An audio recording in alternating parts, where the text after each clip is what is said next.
Eric DeMidget is on the phone. He is dying for us to roast him. And I, first of all, will not roast Eric DeMidget. And I have a couple of reasons why. Would you like to hear them, Eric? Go ahead. Yeah, and by the way, Catherine McPhee gave an interview recently, and she said the reason she is angry with us is because we gave out her phone number to a listener, that would be you, and that she said he abused the phone so much. She had to change her number. And I told you only to call her once or twice. You said 3 times. That's what I did. All right. She claims it was more. Well, that's not true. If it is, check with Richard and Sal. Think about it. They have voice clips of mine on file. They could have easily called her with my voice clips. Oh, you're claiming they did it. Huh? No, they didn't call her. I know for a fact they didn't. You did. Anyway, Eric the Midget wants, hey, Gary, can you bring in the list of people now? It's a long list of people we'd like to roast. But Eric the Midget is on the list, but I know for a fact that it'll turn into a disaster. Now, here's why I say this. One, who even knows if he'll show up, and that'll blow. Right. Because if he gets angry with us, he goes, I'm not coming to the roast. As soon as we commit, he'll start holding us up for stuff. Yeah, that's what his move is. He's very passive-aggressive. And then afterwards, oh, thank you. He'll also make calls to me beforehand, starting to make demands and just obnoxious shit he wants. So it's like, I don't want to deal with it. Well, Yucca was in here yesterday and said he roasted Eric just a little bit, and Eric lost it. When was that? At whatever that stand-up was they just did out in California or something. Oh, he was there? Yeah. Oh. So, number one, Eric, you can't handle a roast. I did not do anything at all. Number two. When Yucca said any jokes. I know. I just sat there, and I may have looked away or something, but I never gave him any looks or anything like that. It ain't easy, man. I'll tell you, after years of being a roaster, when you finally sit in that seat, bro, you find out a lot about yourself, about how sensitive you really are. Yeah, because I got hit with some shrapnel, too, and I got to tell you something, Eric. I even found it hard to sit through, even though I was laughing. And when you're the actual roastee, right, it's like a dump truck backs up full of shit, just lands on your head. And Abel, even when someone else is getting it, you can't even laugh well, because, eventually everyone is getting to you. And I know the call will come like, my father said if I do the roast, he'll make me live at the lake house. They're taking me back to the lake. The lake house. What is the lake house? The guy knows what house of horrors that is. Like a prison. All I know is the kid doesn't want to go there.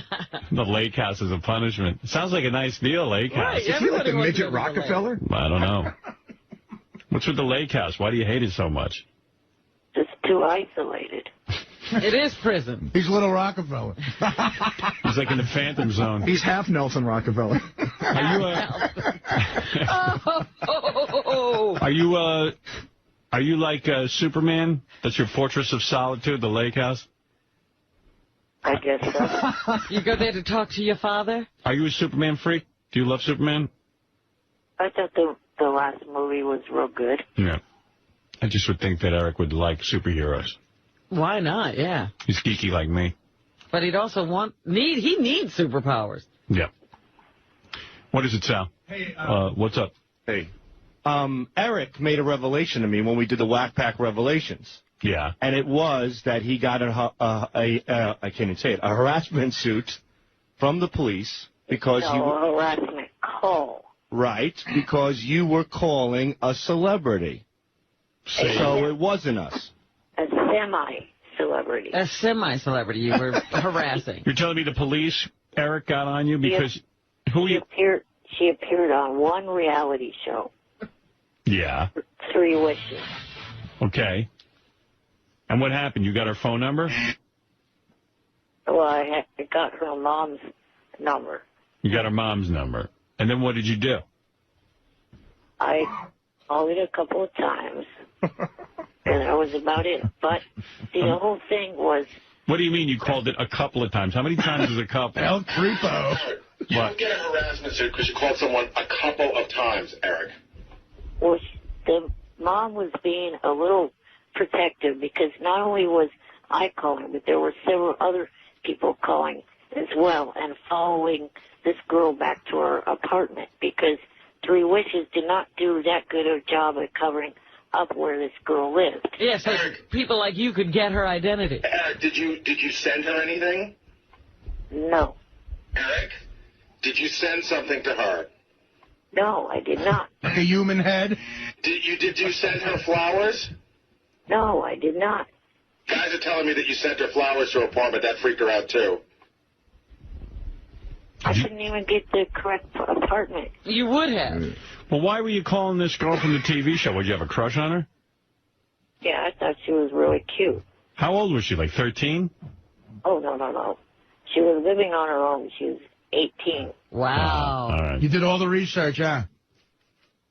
Well, You don't think that's creepy, Eric? Three Wishes gave a lot of info. Their fault. What is Three Wishes, Robin? That used to be, Amy Grant did this stupid show, when reality first hit. Everybody was trying to figure out what they could do in reality. Right. And so Amy Grant was going to grant 3 wishes. Yeah. And so one of her wishes was for Eric to leave her alone? I guess, well, no, it wasn't Amy Grant. Were you calling Amy Grant? No. No, you were calling one of the people who was a contestant. Eric should have mailed himself to her in a box. Yeah, say it's flowers, and then, oh, wow, nice flowers. It's me. You know you're not going to be able to take a roast. Sal will get up there and say some really awful shit at you, and it'll be terrible. Yeah, now you've revealed what a creep you are. You better not be roasted. I don't even think I could bring myself to do it. When you meet him in person, Oh, Sal, please. oh my, it's like stomping on a puppy. Right. I mean, it's just, he's so... I think it would be too sad also. I was going to say that was my 4th reason. He's got these, his arms are so small on that turkey body, it looks like a T-Rex. Turkey body. Like a little T-Rex arm. Are you think it's as sad? Is it as sad as it might have been for Gary to watch his beloved brother die of AIDS? You think it was that sad? No, that was funny. Yeah, no. Yeah, I think you'd go right ahead and roast him. I don't think you have a heart in that body of yours. I think Sal would do it, but what he's saying is it would be tough. His heart would be enough for him. It would tank just because, look, I thought it was rough. I was alone in this, I think, but I thought it was too rough to do KC with his life situation right now. KC's a guy who bangs hot chicks every day. And you're feeling sorry for him. Yeah, so, Because Artie's point is, if you're going to roast someone, it's going to be someone who's doing well. Yeah. Right? Well, not even well, just someone who's not in the, like, if you go to financial difficulties with KC and say he's homeless, he might really be homeless. Yeah, I mean, can you imagine on Howard TV, Eric, you are very severely handicapped. You're in a wheelchair. You're only about 4 feet. You're not even 4 feet tall. You're like 2'3". Oh, There he goes. See, the moment they say 2'3", he starts creeping. Like, the perfect guy to roast is Donald Trump, actually. Right. Like, that's the Only ideal. guy to roast. But Well, I'm no, just he's saying, flawed, can you and imagine? he's, Can you imagine turning on Howard TV? And there's this kid who, basically looks like Commander Pike from, Star Trek. Yes. And we're insulting him. Yeah. And we're insulting him, and I mean, just relentlessly picking on him. Well, I think People back will to the just whole freak. Celestine thing. All we wanted her to do was eat food in front of us. Celestine was this woman with no arms and no legs. I remember, yeah. And we rolled her in, and we wanted to see her actually feed herself, and people were so sickened by the whole thing. It was the lowest rated show. I thought it was going to be brilliant. I kinda first like of all, it. I thought it was going to be brilliant. I said, well, here's a woman. She has no arms or legs, and she's telling me she can cut her own food and eat off a plate. It's almost unbelievable. Like, inspirational, absolutely. So first of all, okay, Channel 9, we were new to television, and the guys working with us weren't exactly brain surgeons, so they wheeled her out, and she was a very dark-skinned black woman. And all she was a head, and they didn't realize that they had a black background, so it looked like just no, they didn't. It was just like a floating head. You know what I mean? Floating eyes and teeth. Right. And it looked weird, but nevertheless, I thought, wow, people are really going to want to see her cut her food. It's going to be like real. I mean, and I have to admit, it was the lowest rated segment in the Channel 9 history. Now, the Channel 9 show. They turned people off. They turned it off. Channel 9 show was so good it beat Saturday Night Live every week. Like killed it. 2-1, 3-1 sometimes. We just schlonged them. They were freaking out. And but there, I remember we put it on in the last quarter hour. We dropped to a 3.2 share, which was the lowest share we'd ever had in the final quarter hour. They bailed. Yeah. So In droves. I remember liking watching her do the Star Spangled Banner before great. U.S. Open Source. I was totally wrong on that one. just didn't read the public's mood. I remember the phone call goes, I told you, Celestine, she's too depressing. I go, yeah, well, it didn't help that you put a black background. I don't care what background. I told you. I go, so what does this mean? The two-headed twins are out? We had those no arms, no legs, no ratings. I had the original cast from What's My Line, all blindfolded. You know, I've Got a Secret kind of stuff, all blindfolded. Arlene Francis, all of them. And the secret was, it was those two chicks who were joined at the head. Yeah. Oh. So, because of Celestine, two men, we had the girls there and everything. And Dan came to me and goes, I was just up in the room with them. It's going to be lower than the Celestine segment. Oh, dear. I said, are you kidding me? When those old biddies take off their blindfolds and they see the two-headed chick and that's her secret, they're going to freak out. Because it's not going to be funny. They're going to feel bad. Are they still alive? Who? Yeah. Yeah. They were at the Stuttering John fight in Atlantic City. They sang the Star-Spangled Banner. And I remember, did they? I think they did at the John. Yeah, they're singing one, sang the anthem. The John people loved it. They ate it up. Well, I remember being backstage at the John Cabby fight, and I guess whoever their handler was must have went to take a leak for a little while, and I walked by the room, and they were alone in a room banging up against shit because they had to situate themselves where the one was balanced in a perfect way on the table and the other one's head was right. Well, they're joined at the head, but they face each other, which is the tops of their heads are joined. It's maybe the most inspirational / depressing thing you will ever look at. Yeah, but imagine roasting those two girls. Is Eric that far off? You see, those two girls might be so far on the other side that maybe it wouldn't be funny to roast them. No, again, what if we get Eric and those two girls and we roast all of them? I mean, we should have those two girls roast Eric. We put a microphone on each side of their head. Yeah, this way we don't have to show up for work. You know what I mean, Eric? And also, I know you. You're going to hold us up for, like, all kinds of things. I can't do that. We don't have the time. And it won't work, Eric, because you don't have the leverage with us here. The balloons thing we really want. Clearly, we don't give a fuck about this, so you're not going to get any major, deal-breaking points in the contract. Okay, beef chicken, Steve. I'll kick you right out of your chair, you little fuck. How's that for chicken? So what we're saying is that maybe it'd be too much. If you don't think that you can do it, fine. Ooh. But I think I could outdo you, dumbasses. Oh, you mean with a rebuttal? Yeah, he's going to have the greatest rebuttal. What kind of jokes would you do anyway, Sal? I don't know. I don't know where to start. I mean, look at him. He was born a joke. I mean, it's just sad. And when you see him in person, it breaks your heart. He's a good guy, too. He's a great guy. Eric, you're a good guy. We like you. If you guys don't want to be outdone by me, fine. You know what, Eric? Why don't you come up with a little sample roast for us and call us back, and let's see if Eric can, put it together. Well, it would be a good roast if we got, like, the bearded woman in the circus and stuff. I was going to say, if you have an all-freak roast. Well, if the bearded woman roasts Eric, then I'm okay with it. Well, that's what I'm saying. You get the bearded woman, the fat person. Beetlejuice can roast. Yeah, or how about a whack pack roast? Yeah, that's the only way it would work. That's a funny idea. Just all whack pack and just roast Steve. High pitch Eric. Crackhead Bob. What if you... Eric, I like you, and I think it would just come off really bad. I hate to tell you, but High Pitch actually is starting to try to befriend me. You're kidding. What does he do? Does he call you? He instant messages me on AOL and stuff like that. How does he know your name on AOL? Somehow he got it. I don't know exactly. 3 wishes. Probably Zola or something. You know High Pitch is scamming big time right now? What's he doing? I bumped into Gary's great friend yesterday who lives down the block. I saw him outside. He goes, so I met High Pitch Eric, and he gave High Pitch his phone number.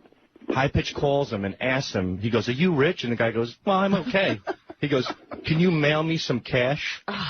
And the guy mailed him cash. Right. My friend, he's a really nice guy. Sweet guy. He's pretty well off, and he's run into Eric. I don't know. I think at some point he may have paid Eric's cable bill. Oh. Wow.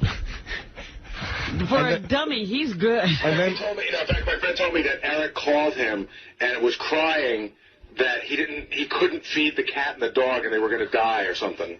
Oh, boy. Yeah, because Eric ate all the pet food, that's why. That's some scam. Can you mail me cash? It's not exactly a scam. That's pretty straightforward. Yeah, it's pretty upfront at least. And he took a laptop from him, too. Wow. How much cash are we talking about? Mailed him $500.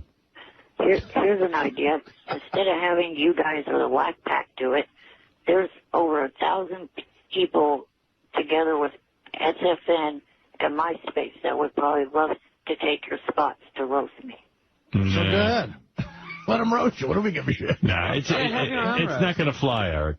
Put your number on MySpace. Have him leave roast messages on your machine. Much like you, it's not going to fly. All right? How does he think he's going to take a roast? Every time somebody writes in, you should fly with balloons. Wait, wasn't he has Fratto a in here connection. because he was whining about being attacked on the Stern Fan Network? Yeah. How's he going to handle a roast? But he's not. That's my point. He doesn't know himself. I'm not going to let up until you guys come to your senses. He wants to be roasted. Okay. We don't want to see you cry, Eric. Yeah. I guarantee you that I will sit there the whole time. You have no choice. You see? I'm not going to back out of it at all, and I'm not going to come up with any stupid demands for you guys to try to meet. It's not fun to roast somebody who really wants to. Yeah, he wants to be roasted too bad. Yeah. It's like, Trying too hard. We want the balloon. All right, Eric, thank you. I don't think it's going to happen. Thank you. All right, be chicken shit. All right, we're chickens. Thank you, Eric. It's not a matter of being a chicken. She doesn't understand. It's just I don't think the audience will appreciate us taking a guy in a Beating up wheelchair. on, a handicapped person. Right. And who's this? I didn't press down a phone. Somebody there? Yeah. Who are you? Wow. How the hell did I... It just rang and I heard you all of a sudden. Yeah, I know. I accidentally must have hit the button, but go ahead. Hey, why don't you guys have Eric fly while he gets roasted? You know what I mean? He can float above the studio floor. Yeah, and Sal and Richard could piss on him. This is fun. At the end, you can let him down easy. At the end, we could open the window and watch him sail away. Wait, here's Blue Iris and Eric the Midget. Eric, I told you no about the roast. Oh, well, I'm not going to give up. So you're just going to harass us the way you did that girl from Three Wishes? Yeah, we got to...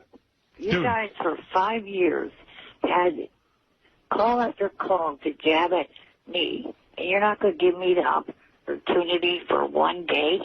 If you want to come in and roast us, it's fine. I'll put you on a roast where you can roast one of us. Yeah, how about that? But I'm not roasting you. You have medical problems. I know you don't take things well. I don't give a I'm giving you the opportunity to do it. And I know that as soon as I agree, you're going to bust my balls and start making all kinds of demands. There is no demand. Period. It'd be funny if we just put him on the dais for someone else's roast, and then we just roast the shit out of him. Do you want to roast this guy at all? No, I don't think him as the roast would work. I mean, it's not like we're being pussies in the sense that... Yes, you are. No, we're being selfish. We don't think it'll be a good show. You are being one fat-ass pussy. Dude, if we thought it would be a funny roast to roast you, we would do it. Exactly. We're not like good do-gooders here. You imagine the cutaway shots on TV to you? Hey, that Eric's a real... You cut away. Everybody's laughing, and then you look at Eric. There's like just a human head in a wheelchair? Right. People are like, what the heck is wrong with those idiots? Yeah, they're going to think there's something wrong with us. You know when you're in high school and everyone calls each other's mother a whore, and then the one kid's mom really is a whore?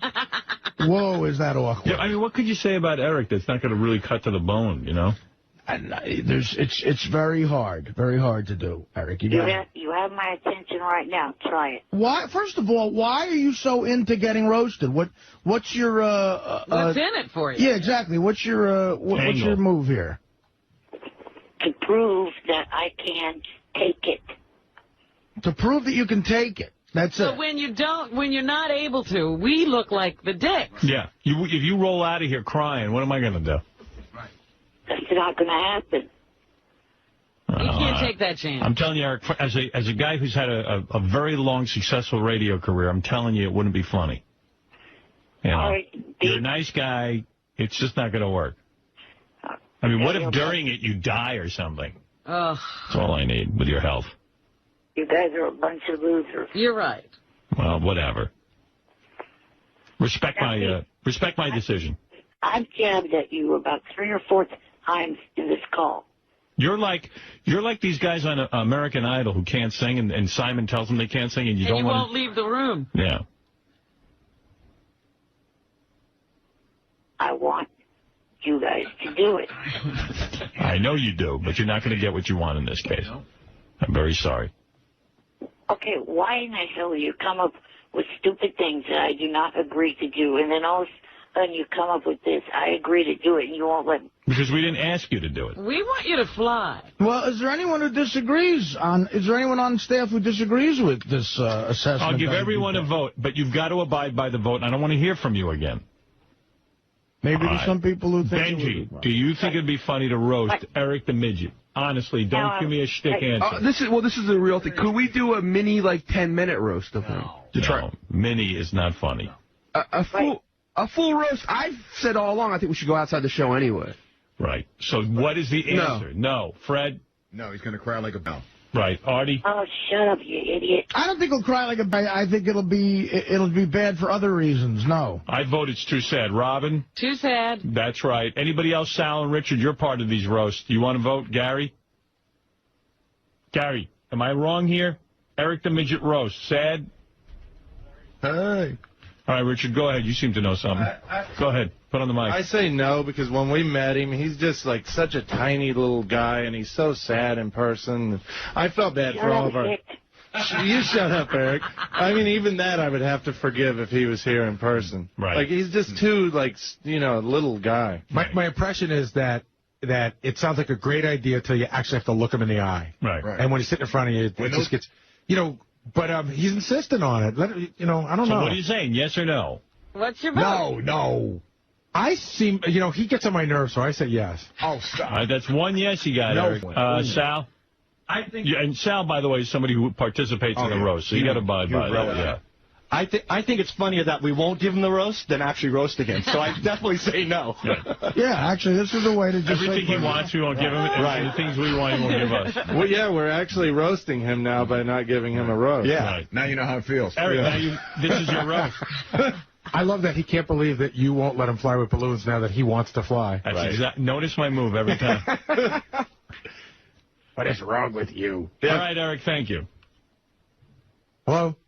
All right. All right, that's it. You have to abide by the decision. How does it feel, Eric? You all. See, congratulations. You've just been roasted. You know what, man? Language like that, I'm getting a restraining order. See, Eric, we always win. We always win, even the roast we win. Hey, Eric, call in tomorrow and say you definitely don't want to be roasted. Definitely not. Okay? All right. That's Eric the Midget, everyone. Life has roasted him. God roasted him. God roasted Eric. Yes. But George is like a black guy who can't dance. It's like, whatever the stereotype is, he can't do it. I'm beginning to believe that most Asians don't know karate. Most Asians do not. Hey, by the way, Eric the Midget's on the phone. He wanted to say hello, but this is kind of funny. Eric's involved in something where he's on a webcam 24 hours a day. Yeah, he said something about that the last time we talked to him. How much are you on that webcam, Eric? There he is. That's him calling into our show. Oh, you're talking there he right is. now. How does somebody see you on that webcam? What's the address? They have to go to www.stickem.com and make an account, which is a free account, and then just look for me in either Smacky Shack or another room called Cathead's Box. It's weird looking at it. First of all, it's weird. There's a bunch of weird things in that whole sentence. I mean, first, it's weird. We're looking at the webcam now, and it looks like something with the internet, like Eric's out on the moon or an astronaut, because all you see is his head. He could be on the moon. That's what he looks like. And it's like in that slow pixelation. Yeah. And it looks like he's calling from the moon. I don't know much about Star Trek, but he looks like Captain Picard. It's just a head. Yeah. No, he looks like, who was the guy in the box? Commander Pike. Commander Pike. Yeah, he looks like Commander Pike. Anyway, he's wearing glasses. It is so disturbing looking at the webcam. What do you do on that thing, Eric? Like, beside your head, can you see any more of you, or is it just your head? Would you want to? That's the question. Well, it depends. Let me see if I could just... Oh, he's got a... Oh, there he goes. Show me your penis. Oh, I'm not doing that. Come on, do something weird. No. No. It's weird looking at it. I can't even look at it. It's like throwing me off. Look at the little way he holds the phone. Eric, what's going on with your fingers there? That's just the way I have to hold the phone because your fingers don't of work. my fingers. Oh, look at that. I never saw your fingers before. What's your deal on your fingers? I mean, are they so tiny you can't hold a phone? These are the two that actually had surgery on. The thumb here and the pointer finger. So they work. The others don't even work. Right. Oh, jeez. Jesus Christ. Yeah, but good for you. I mean, you know. Show me how long your tongue is, Eric. At least you can do that. Let me see your tongue. See, this is really I don't want to do that. No, stick your tongue out so I can see how slow the delay is. You can see how slow the delay is when I try to move my hands. No. Just stick out your tongue. Stick out your tongue. What the fuck is wrong with you? Stick out your tongue. What, is there something weird about your tongue? It's forked. It's like a... It's pumped like a serpent tongue, yeah. No, that's not it. Stick out your tongue. Why is that so important? Because I want to see what it looks like. What? Hello? I'm here. You don't have a tongue, do you? Yes, I do. Take off your glasses. I want to see what you look like without your glasses. There you go. All right. Oh, you're much more handsome without the glasses. You're Jim Florence. Got good eyes. Nice big eyes. Yeah, you look more handsome that way. All right, do a headstand. Can't do that. You're nice long lashes. Explain to me, first of all, when you start spewing out all these different names of websites like Wacky Shack and Smacky Shack. What is it? Smacky's Shack. Smacky Shack. Are you getting paid? In other words, what happens on this webcam? Like, I can look at you now, but you don't do anything. You won't even stick out your tongue. Like, why would somebody want to see this? Oh, yeah. Another one is www.jfsc.tv. You're not answering the questions. Blow a kiss to Robin right now. I don't want to do that. Come on, blow a kiss to Robin. You don't want to do anything. Just do anything. Blow a kiss to your fans, then. Blow a kiss to your fans. To Diana DeGarmo. Like she's even paying attention. Now he's so pissed at Diana. Blow a kiss to Diana DeGarmo. Go ahead. Not even paying attention, I can tell you that. All right, but just blow a kiss. Maybe this will get her attention. Let me see what it looks like when you blow a kiss. Why? This is fascinating. I know. I don't know why. Why do you not want to do it? I mean, what's going on? I mean, you want to be interesting, don't you? Put your thumb in your ass. He has no interest in that. No, I'm not doing that. Put your thumb up your ass. I'm not doing that. See, don't you wish now that you had just blown the kiss? Blow George Takei a kiss. I'll blow you a kiss. See how easy that was? Right. Put your penis in your own mouth. No. Fillet yourself. No, I'm not doing that. Hey, is this that? Cause this is the same computer he masturbates to. Yeah. That's weird. So tell me the deal. If I'm a subscriber to Hacky Shack. Smacky Shack. Smacky Shack. You have to be a subscriber to Stickem.com. So Stickem.com approached you and said, let us put a camera on you, and they'll pay you to do that? No, what it is a bunch of the SFNers go to this website, and it's a chat website. Okay. And, a lot of the SFNers that I know, asked me if I'd come on here and talk to people on here. Oh. So you do it for... So you're not even getting paid for this? No. How often... Did they put the camera in your house or something? No, that's my own webcam. Wow. Is that in your house? Yeah. Hey, are you in your wheelchair right now? Yeah. Do a donut in your wheelchair. A donut. I don't think it would work because the camera's stationary. I'd probably end up going off cam. Can I see any of your room? Can you switch the camera around so we can take a look in there? I don't know if I could do that because it's like stuck to the desk. Oh, you can't move it around? Can't get to it? That is a weird picture, man. I know. You guys got to turn that off. Are you wearing your PJ I could pants? watch this all day. What are you wearing? Yeah, I'm dressed. Those PJ pants? Let me see your pants. Push the camera down so I can see what you're wearing.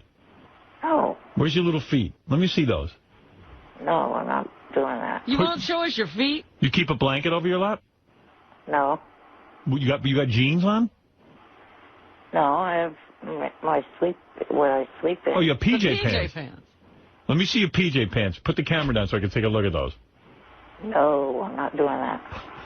Come on. Eric looks like a 58-year-old infant. I know. That's weird. And you can't even see his PJ pants. Oh, is that how old you are, 58? No, he's younger than No, 32. 32. He looks older, Yeah, you though. didn't look that old. Looks more mature. Hey, Eric, show me that gay porno I sent you. Hold it up. I don't have it. Oh, yeah, okay. It. We sent them gay Oh, porno. are you interested in gay porno? Nope. Why were you getting them?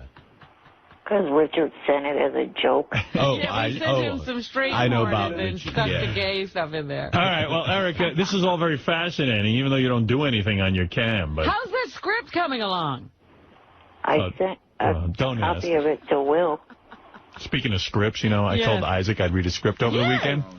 I didn't read it. Oh, gee. Yeah, I Did felt you it. even pick it up? No. Oh. And Laura, put it in a special book with a binder and, and I can't read it. I'm sure you get inundated with scripts that people want you to read. Did you guys get the clip of me calling Bridget's show on Friday? Oh, you called in again? Oh, the Playboy?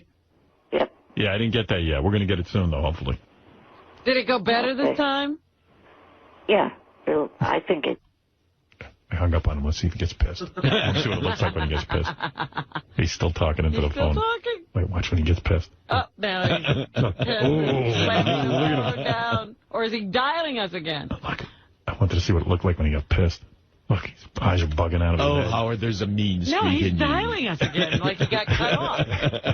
He's dialing me. I want to see those PJ pants. Oh, he's getting on some headphones. I like Eric. I didn't realize, during his phone calls to us, he's smiling. I know. Yeah, that's kind of sweet. Yeah. He's got nice eyes. That's what they say about Benji. Yeah, well, you do. Yeah. Big. All right, well, if you want to see Eric, he's got some sort of webcam set up where you can look at him.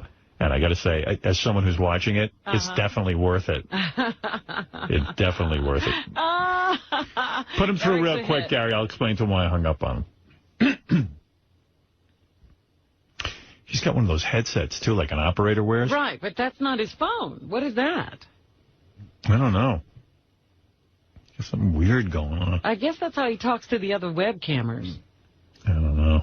He's talking. Yeah, he's talking to We his don't buddies hear him. online. Oh, he hasn't called back yet. Oh, I see. He's doing something different. All right. He's forgotten about us. I just wanted to see him do... Yeah, you can turn that Moving on. on. Yeah. Quickly, Eric, I don't have a lot of time today. If you have something to say, go ahead and say it. I was actually about ready to give up. You thought we should take your call before Junior's, huh? No, just that I have been on hold since the beginning of the show. All right, I apologize for that. We've had a busy show, but what can I do for you? Well, just that last week I got kind of annoyed at one of your comments, and then also at the round table for their comments. Superfan Roundtable, were they discussing you? I didn't hear it this week. Yeah, pretty much the entire dough. And what was the consensus? Well, let me just set one thing straight. Johnny does not have Kendra on his payroll to pay attention to me. She's working on his show as a part of his show. That's it. I guess a lot of people, Eric, to describe it, because of your physical stature and stuff, they're shocked that a girl that beautiful. You're a lot like me. People are shocked a girl that beautiful isn't to me, Beth. And I guess they look at you and they go, what does Eric have that I don't have? A lot of people are jealous That right Kendra now. must be up to something. That's right. So they feel that maybe her motives are dishonest. And plus, and one thing I got to say, and you got to be suspect yourself, Eric, the girl has not even physically been in the same room with you. And we're all She's wondering. not rushing to your side. Yeah, that's the part that's throwing everybody. So we're worried. Everyone is worried and concerned that she's playing your emotions. Well, I cannot go into much detail because nothing has been finalized yet, but Johnny and myself are working on a chance for me to meet her next month around Valentine's. All right. Why does it take so much work? I mean, a plane is easy to hop on. I mean, I don't know why. Yeah, they've got the transportation thing licked. They've made a few discoveries. Well, it's a whole timing issue. I mean, she's possibly going to be in L.A. to film for his show some more at around that time, and we are working on trying to get, timing-wise, get me down there as well. All right, so let's assume you guys get together. Where will she stay? Will she stay in the same hotel with you or the same room? Has that been discussed? No, not really. But I'm sure we'll be in this same hotel, maybe even the same floor, but I'm sure not the same room. All right. Do you think... Rooms nearby each other, at least.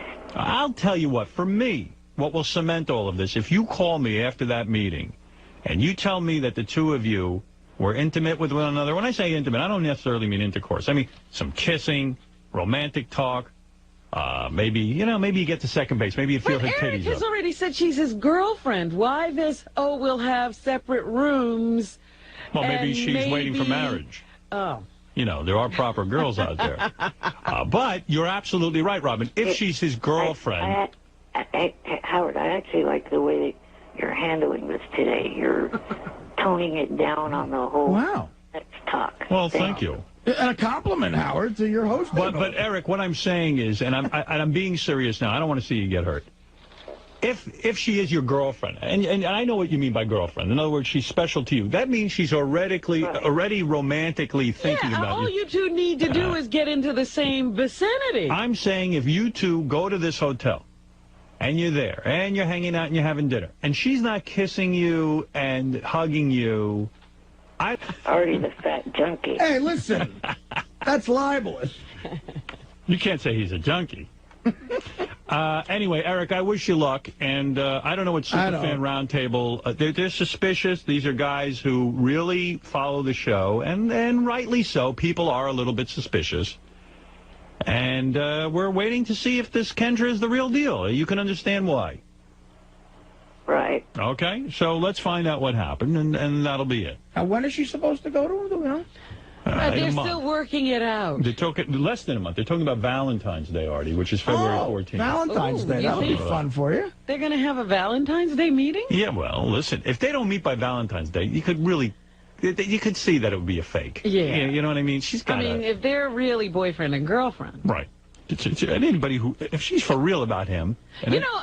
Wait a minute. We might not understand long-term relationships or long-distance relationships. No, we understand them fine. Maybe we should talk to an expert and see how they go. I don't like that name. What is that name she calls you again? Eric the shitty penis. Mm-hmm. Shitty penis. I like it. It kind of rolls off the tongue. You think she's funny? You think it's sweet? She's funny. Maybe Howard's right. She's being funny. I don't know if she's being a good girlfriend. All right. Eric, I wish... Artie the Addicted. How about that one? Oh, that's a pretty good name. Stop it. All right. Let's hope that you score. All right, Eric. Thank you. Isn't he getting a little frustrated waiting and waiting to see this girl? No. No. You know what we'll have to change your name to if you keep waiting any longer. Eric the Fag. Right. We'll have to go with that. Not even close.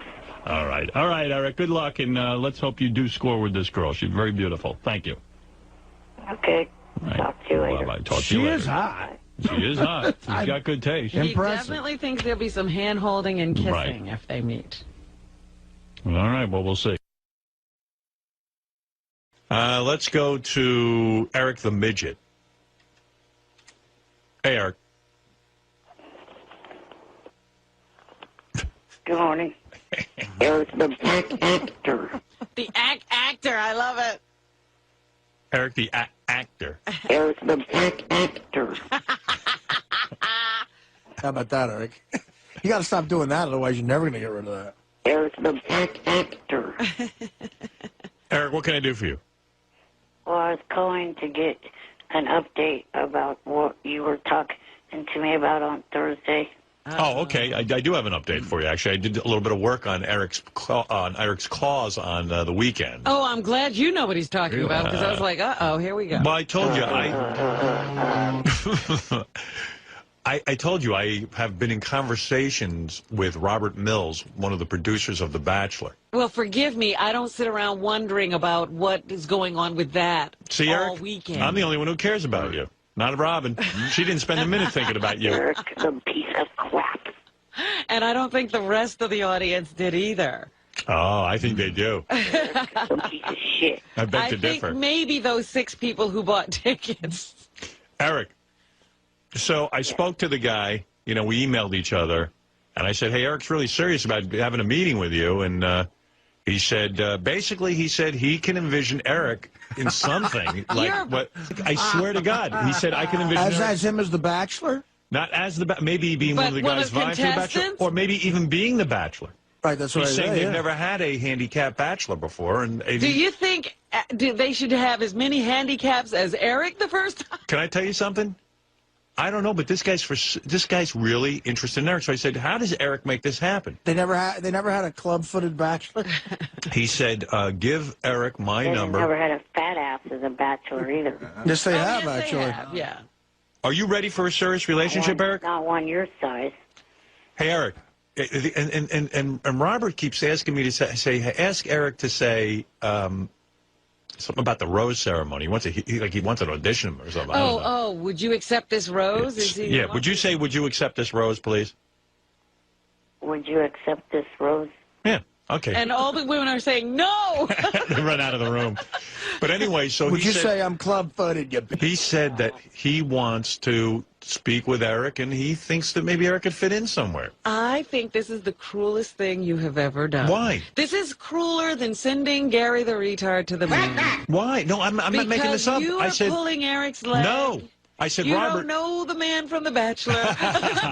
No, I even said to Robert. I'm fucking footed, you asswipe. I even said to this guy, Robert, I said, I thought he was kidding around. I go, are you really serious that maybe Eric could do something on one of your reality shows? And he said, he says, I'm super psyched to meet Eric. I'll meet him and I'll have an interview with him. Is somebody pranking you? Maybe. But he did send me the advances of the Bachelor show and stuff, so he's the real deal. And he's got a business card that says, he's a producer. I can print a business card that says anything. I don't know. See, the only reason I'm tolerating this is that I think Howard's pulling his leg. No, I'm really not, though, Artie. I mean, I don't know that it'll amount to a hill of beans, but the fact of the matter is the guy's interested in meeting with Eric. Eric, would you be one of 30 guys? Yeah. Sure. It's a roll. All right. All right, anyway, so I have the guy's number. Here, I wrote it down, as a matter of fact. And he said to give it to Eric. So? See, obviously, I know you're not going to do it right here and now. No. I'm going to give it to Gary and have him give it to you off the air. No, we don't have time to listen to him not answer for 2 days. You're going to do that. Anyway, so he does want to speak to Eric. Actor, Eric. Eric the actor. And if it happens, it happens. Okay, Eric? Right. The other reason I was calling this morning was, I don't know if you guys heard in local Sacramento news, the area is for some reason thinking of making it illegal for strip clubs to have lap dances. Yeah, they'll take away all the fun. Eric is going to be on that one. Well, he's right. Politicians are so consumed with lap dances. I can't even tell you. That's because most of them want one. Well, you know why, though? That's easy to fix. Just like when they come after us. Look at the way the world is going. Look at the economy. Look at this country. Right. They're going to fix lap dancing. Major problems. They're going to get rid of lap dancing. Yeah. Well, you know what? I guess Sacramento is in the toilet. When they get rid of lap dances, that should only be after every other problem is solved. That's another group of people out of work. That's like putting a guy in jail for bongs. Yeah. I mean, it's really not. Or, I mean, that's talk about a time when the country could use a lap dance. You're not right kidding. Now. Yeah, I mean, lap dancing will go away because nobody has any money. They're going to ban lap dancing. Now, I have the link to a online petition if anyone... Yeah, we'll see, Eric. Sign it. Just give me Take care, man. MySpace. We don't care. Bye. On MySpace? Yeah. All right. All right, Eric. I'm going to hang up on you now, but I'll give this to Gary and have him give it to you. All right? Good luck. Good luck. All right. Okay, later. Eric the actor. That bachelor's getting too gimmicky. When they go to Eric, You think it's the end of the line? I think it's over. Yeah, well, I'd like to see Eric on the show. Well, of course I'd have to watch. Yeah, we'd have to tune in. And then Eric is going to wind up in the final two because the ratings will be too good. Well, he'll end up in the final two because the girl will feel too bad kicking him out. It's like they always have these white girls, and they have a sea of white bachelors, and there's always one black guy, and inevitably, the black guy always gets like through at least the first two cuts. Same with when they have a bachelor and they have 20 women, they always put one black chick in. And she always gets through one or two times, and you go, when's he going to cut the black chick? And so it's the third show. It's like the third show. Yeah. Eric will definitely make it through two shows. I guarantee you he will not be cut. I'm telling you, they got to keep him until he's the final two. But what's the politically correct level of what's the difference? If he was him and one black guy, who goes first? Oh my God! I think they have to hold on to Eric because she'll be loathed if she breaks his heart. So she'll have to get rid of the black guy. I can't wait to see Eric in the hot tub. It's going to be great. In that house with all those other guys. Oh, that's too funny. I can't wait for our one-on-one date. I'm stuck in a group date again. I can't get any one-on-one time. Can you dance, Eric? I'm horrible. I'm too club feet. I'm club-footed, you ass white. Imagine if she felt so guilty she picked him to be her husband. That would be funny. That's a lot of guilt a broad has to have. Okay, there's a difference between that disease or whatever. Holy This is like the Maya Angelou show. What are we talking about? Oh, God. I heard you guys were talking about people that are inanimate objects. Eric the actor. There's a difference between that and what you're accusing me of. No, I said Eric is bed, but he's thinking of a woman. There you go. There's a difference. There is a big difference. We mentioned that. We said that. That's what we pointed out. Nobody told me that you made any distinction. Well, listen to the show, you evil little I said Eric is bed, but the difference is he's thinking of a woman. Right. In the example, you were the normal one for once. Yeah. Right. Listen up. Oh, shut up. I've had enough of this. I'm pissed off at this little today. People in the message, You're annoying me. People on those message boards message him and get the thing wrong, and then Eric calls in all irate. Yeah. Yeah. Listen to the show, you little douchebag. I'm club-footed, you ass white. Nothing little about you except... Yeah, just listen to the show, you faggot. Your brains. You're a little faggot. Go to your come bed. on. All right, let's talk to... Thanks, Eric, for clearing that up. Right. And good luck calling that guy, by the way, and I hope it works out. Afternoon. Good. He hasn't made the call. No, I got him the number. All right, later. Bye. Eric? Yes, I did, and it's Eric the actor. Eric the actor who took his IQ test? Yes, I did.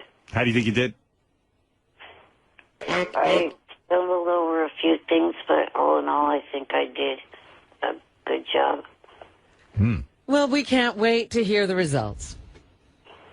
I'm supposed to hear from the guy at 10 this morning. Yeah, but he's not to give you your result. We're going to do that on the air. We're going to do that on the air. Does he understand that?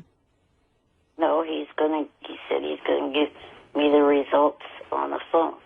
Oh, Gary, God. The guy doesn't understand what he's supposed to do. You know, Eric probably worked on him. Right. Yeah. Gary, if you're not too busy with your book, can you answer me? Excuse me, hold on, Borders. Excuse me, I was just about... on the phone about a guest, for God's sake. Sure you were. I was. A guest for your book signing? Gary, listen to me. Yes. Eric took the IQ test, and his tester is going to give him the results today. What's wrong with that? That's not the case. And the tester knows he's not supposed to. I think Eric is confused. Jason's been dealing with the tester. Can you double check that he doesn't? Make sure, yeah. Yeah, we want to do the big reveal on the air when Eric will find out. Right, Eric? You don't want to find out ahead of time. That'll ruin the whole bit. I want to find out ahead of time. No, because you know if you don't like the results, you'll say to the guy you don't want to be a part of it. Right. Probably nagged the shit out of the guy, and even though knowing he's not supposed to get them, probably said to the guy, no, you're supposed to give them to me. When are we going to give the results out? Gary, shut the up, eight face.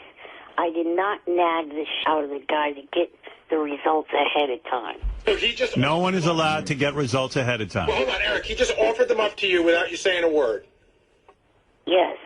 Don't believe you. Oh, crap. I don't believe you. I believe him. But anyway, everybody else is taking their test next week, so hopefully by the week after we can do this. All right, yeah. So you got to wait a while. You got to wait a week, Eric.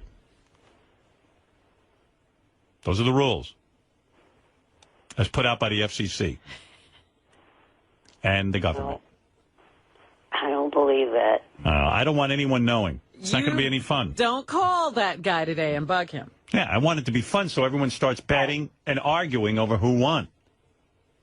Like if I have money on you, then people will accuse me of cheating. I don't want that. I want this all on the up and up. He said he was going to call me, not... Don't take the call. We got to get to that guy. We got to get a hold of that guy. You guys better get on that right away. Eric, don't take that call. It'll ruin it. Of course Eric's going to take the call. He'd like nothing better than to ruin it. He'd like nothing better than getting a call from anybody. I get plenty of calls. Crank calls? No. Who calls you? People I know. Name 3. Who's the last person who called you? Well, I'll name one of your regular callers, Jim from Raleigh. I talked to him on occasion. How does he get your number? He was one of the customers to the store when I had it open, and I kind of made a friendship with him. Oh, all right.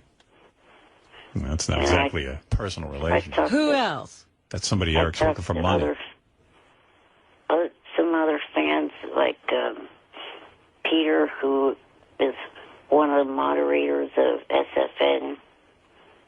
I see. Oh, so it's fans. Fans, yeah.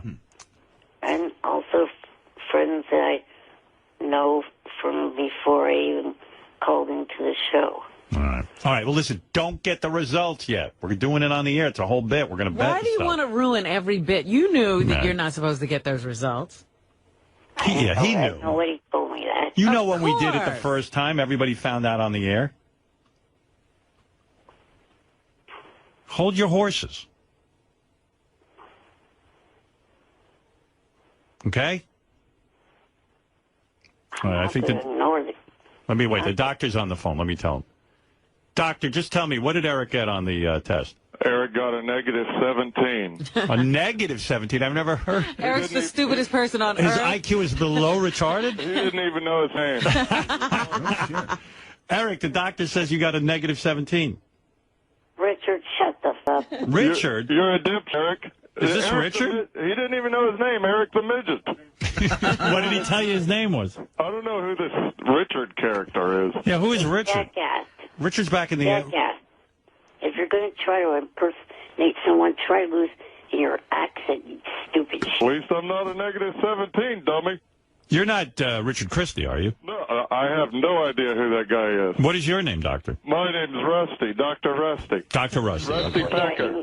Dr. Rusty Pecker. That's my name. Richard, you're so... Can you change your name? You use Rusty for other prank calls, you dumbass. What an idiot. Well, I don't know what the hell to say to that, but you're a dummy. All right. Thank you, Dr. Rusty Pecker. Bye. All right. He claims that Eric has a -17. I think that was a phony phone call. I think. I don't think that anybody could have a -17.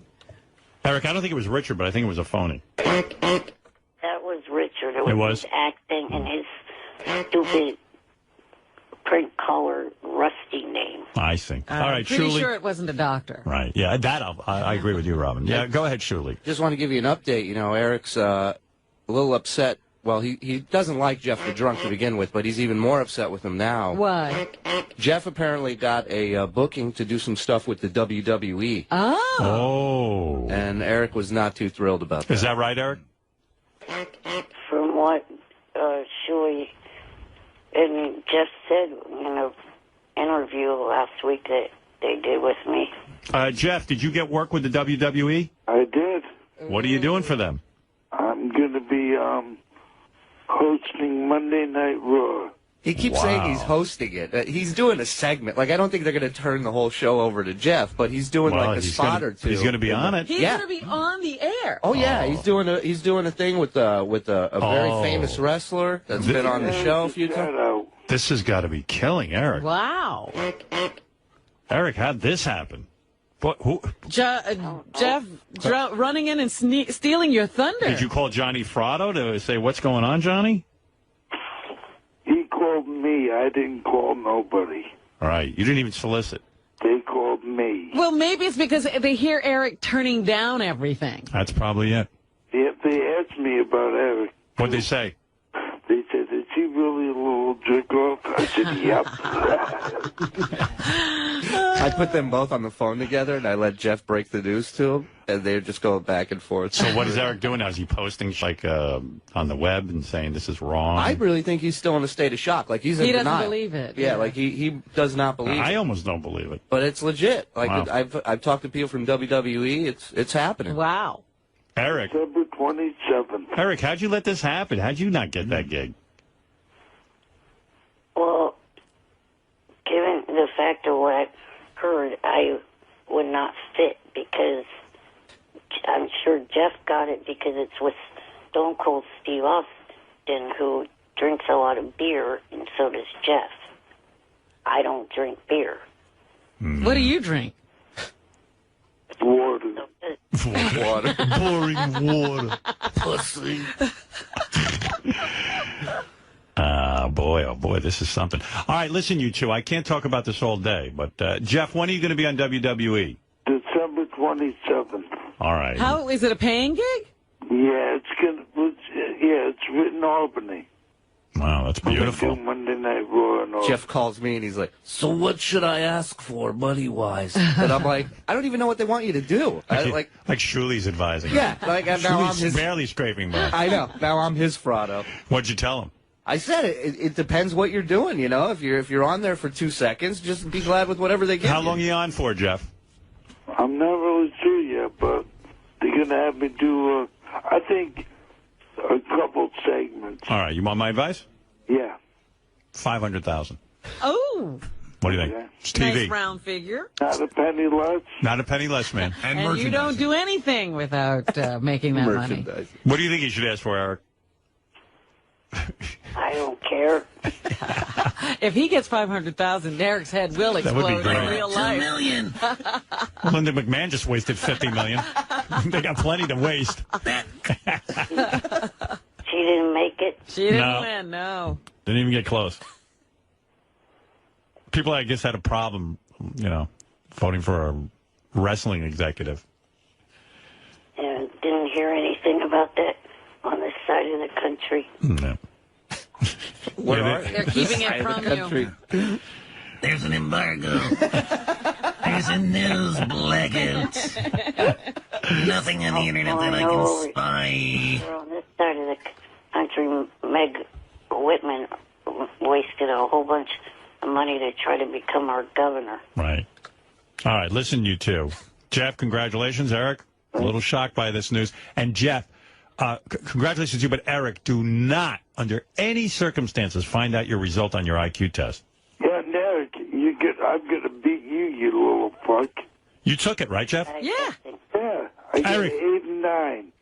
And you're going to win. You Oh, that's right. 80. You got an 89, right, Jeff? Yeah. He got an 89? He got an 89. He got a whole 89. Eric, do you think you'll beat him? I'm almost normal. Do you think you'll beat him? Well, if Jeff would shut up, you'd hear me say that. I'm sure I will. You ain't going to. The only thing you're going to beat is yourself. You know, Eric took like one of those cheesy online tests. You Yeah. know, that's like they time you. You have to do it a certain amount of time. Sure. It was 10 questions, Eric. How did you do on that test again? 50. I got 4 out of 6. Wow. Well, if that's true, you'll probably do very well. No, you got 4 out of 10. He's just got a 40 IQ. 4 out of 10. Oh, you got 4 out of 10? Yeah. Oh, so that means you have a 40 IQ. I'm slightly less smarter than a potato. First he sent me. He's bragging about that? First he sent me an email and he's like, I got 4 right. Like he goes, so that would mean I got 70% on the IQ test. Oh, I didn't see that. Did the IQ test online give you a number? No, it didn't. No. Actually.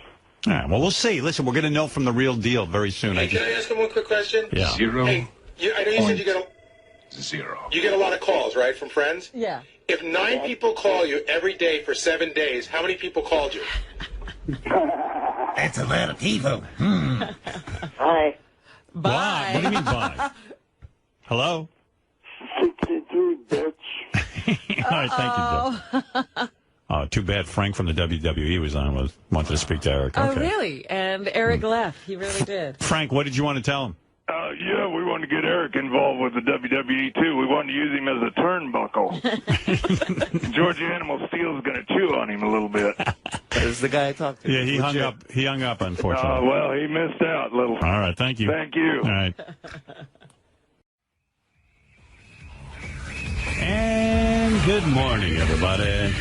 What's happening? Everybody okay? Okay. I almost didn't come in today. I was not feeling well. Really? A bit of a fever and went to bed 7 o'clock last night with the shaking and the whole thing. Oh. Yeah. That seems to be going around. Well, I met Ralph at John Varvatos, the famous clothing store. Is that the way you pronounce it? I don't know. Varvatos? I've heard everything. I've been corrected 27 times, and I don't seem to remember each time. But I went over there to get some outfits for my America's Got Talent debut. Yes. See how I'll be on TV. I got to wear something nice. Did you find things? Yeah, well, I was there, and all of a sudden I got dizzy. I hate shopping anyway, but I was about an hour into it. They were very nice over there. The tailor was nice, Felix. And there was a young guy helping me out who was really great. And all of a sudden I said to Ralph, listen, don't make a big deal about it, but I think I might go down. Because what do you mean? I go, I feel dizzy. Whoa. I feel like I'm going to vomit and pass out. Wow. So I sat down for a while trying to regain my composure, and then I said, I think I'm sick. Because this ain't normal. So I went home, and I didn't feel good all day. Continue to feel bad. Continued to feel bad. I went to bed at 7 o'clock, slept through the night, sweating like a disgusting pig. And I figured, well, I'll come here, do the show, and then get right back to bed. Right? Yeah. That's the move. Yes. I mean, you're here, and you can be here. So. Yeah, no, I mean, I'm all right. I got a lot of sleep. Sorry you're not feeling well. Yeah, my stomach. I started eating my egg white sandwich, and it doesn't go down. I threw it out. Well, you wanted to lose some weight. I'm going to lose weight. I lost a pound. Yeah, so maybe you should look at the bright side. Yeah, well, I'm okay. Hey, Will, do me a favor for lunch. Just give me like a lentil soup. No fish, no lox. Lentils? No. Don't you think that would be good? Well, what else could I eat? Something brothy, more brothy, I think. Oh, don't give me lentils. Brothy. Give me something brothy. What do you mean brothy? Like, chicken soup has all that broth. I think that's what makes you better. Chicken soup. Give me a chicken soup, Will. Young Will. Oh, no, I don't eat chicken. You don't eat chicken anymore. Fuck. Yeah, give me lentil brothy. Lentil brothy. Maybe a little rice. And I'll pour the lentils over it. Yeah. Maybe that's bland enough. Hey, Will, you think you can get me some, like, rice? Preferably brown, but probably you can't get that. Where is he? Huh? Well, give me some, give me a thing of lentil soup for lunch. I'll do my best. And, might have to be canned. Oh, fat, no. No. We'll see. I thought those places have soup. You know what? Why is my lunch so difficult? Because it's 10 o'clock. I know. Oh, my God. Forget it. We'll ask, though. We'll do our best. No, but what are you going to get? Well, downstairs actually has like a brothy lentil soup. It's not bad. Brothy? What is Well, it's brothy? a little more watery than it's not as that kind of. Do they have any rice down there? Yeah. All right, so give me a thing of rice, a little thing of rice and some lentil soup. Thanks. See what I can do. Okay. Oh, this is going to be a long morning. Did you feel it coming on, or was it all of a sudden? Yeah, I've been feeling shit the last week. Oh. So, I got something going on. I always get hit in the winter. hate winter. What are we doing living in New York? Don't start with me, because I've been pushing for the winter location for a long time. You're not kidding. Well, Fred, he's Mr. Family, man. We can't go anywhere. Well, they got to stay here, and I got to go somewhere else. That's the way it is. Right. You'll have to live separate from them. Just for a few months. A few months. They can visit. I'll tough it out. Yeah. Hey, Eric. Eric the Midget. Good morning. I hear Eric's causing a lot of problems. I thought things had gotten straightened out. I'm leaving it up to Eric. You know, Eric got a job on In Plain Sight. He's going to be working as an actor. But the guy who runs the show wrote me a whole note. Well, wrote Gary a note saying that he's had it with Eric. What now? I haven't even really had any interaction with. Yeah, wait, I'll get it. Hey, Gary, can you explain it? You're getting it? Thanks.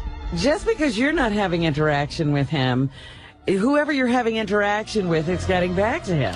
Yeah, I don't know. The guy was all bent out of shape. Hold on, Eric. I'll get the letter. Maybe you could tell me what's going on here. I'm so glad he decided to ask Eric to be on the show. Yeah, it's great. I mean, I read the letters and I'm like, because I told the guy in the beginning, I go, you have no idea what you're in for with Eric. And he was like, I'm pretty sure we can handle it. We're a pretty big production company. We know what we're doing. Eric can get to anyone. Yeah, I said, no, Eric will drive you crazy. Because it's a small part, it'll be fine. I go, no, it won't. But I don't know what this guy's beef is with you, Eric. Hold on, I read it and I was laughing. I was so proud of you for making everyone miserable. Gary. Let me just give you the setup. Go ahead. The setup was that Eric called the show last week, and dates had moved, and Eric said dates had never moved. So this guy didn't listen to the show till we did Best of the Week. Right. And then he sent me a note. He said, did Eric say that we moved the dates? And I said, as a matter of fact, he did. And then he sent me back this note. No, let me see. My God, the little is maddening. No, the dates never changed. The only variable was whether he was going to work one day or two. But I told him from the beginning it was the 23rd and 24th. And to make life easier for him, we're doing it all on the 24th. You had it right when you said that we all live in the real world and he doesn't. I will now attempt some deep breathing to calm down. I do have script pages now if you want to do anything on the show next week. This is insanely annoying, yet oddly fun at the same time. Perhaps it's because I'm a masochist. But the guy's going nuts from Eric. He knows himself. He put himself in a world of hurt.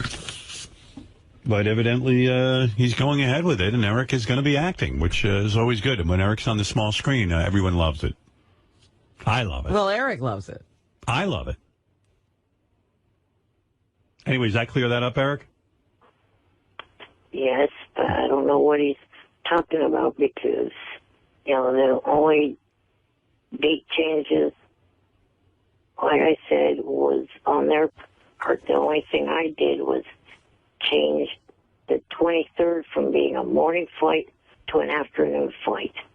That's the only change I made. Yeah, I don't know. Guy was all bent out of shape. All right, Eric. Well, good talking to you. I got to move on. Well, also, last week when I was on hold, I heard you talking about you're going to be in San Francisco, next month for America's Got Talent? Yeah, I'm judging in San Francisco and in L.A. next month. I was wondering when you're in San Francisco, would it be possible that you would like to meet for dinner? Oh, how nice. I'm trying to think you know what I heard? I heard that I would actually meet you for dinner, but the problem is that I'm there for 2 days, and they got me working from 11 to 11. Like something insane like that. I don't even think I get a dinner. Like they just feed you on the set. Right. These people are slave drivers. Yeah, I'm literally flying in the day before. I get there, I work for 2 days, and then I leave.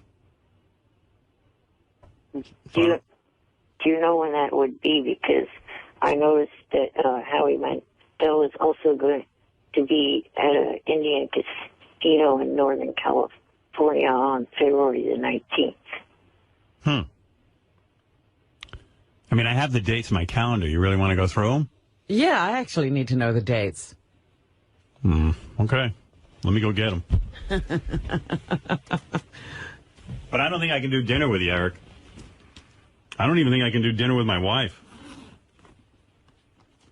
We were my wife and I were in La La Land. We were imagining we'll go on these trips. We'll And they'll be dinner, fun. It'll be fun. Isn't fun? It's a job. I'm already thinking it was a big mistake to do this. I really am. I mean, I'm like, there's no fun in this. I mean, it's fun, the fun kind of work. It's got to be great work just sitting there watching acts. The actual work will be fun, but it'll be hours and hours. Yeah, you got to really have stamina. Let's see. Where's my calendar? My Cal. Excellent calendar program, synchronizing as we speak. Okay, you want to know in February what I'm doing? Yes. Okay. In February, the L.A. tapings are the 16th and the 17th. Okay. And San Francisco is the 24th and 25th, Eric.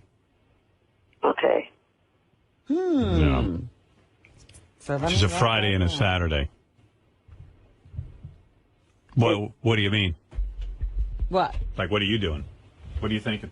I'm just, I didn't realize. Hey, for anybody who wants to get into the show, audition-wise, I talked to these guys last night. They told me there are 2 open auditions left for this season. In other words, they've visited already 10 million places. But they're going back to Charlotte on February 3rd and 4th and San Francisco February 11th and 12th. I won't be there. This is when they pre-screen people.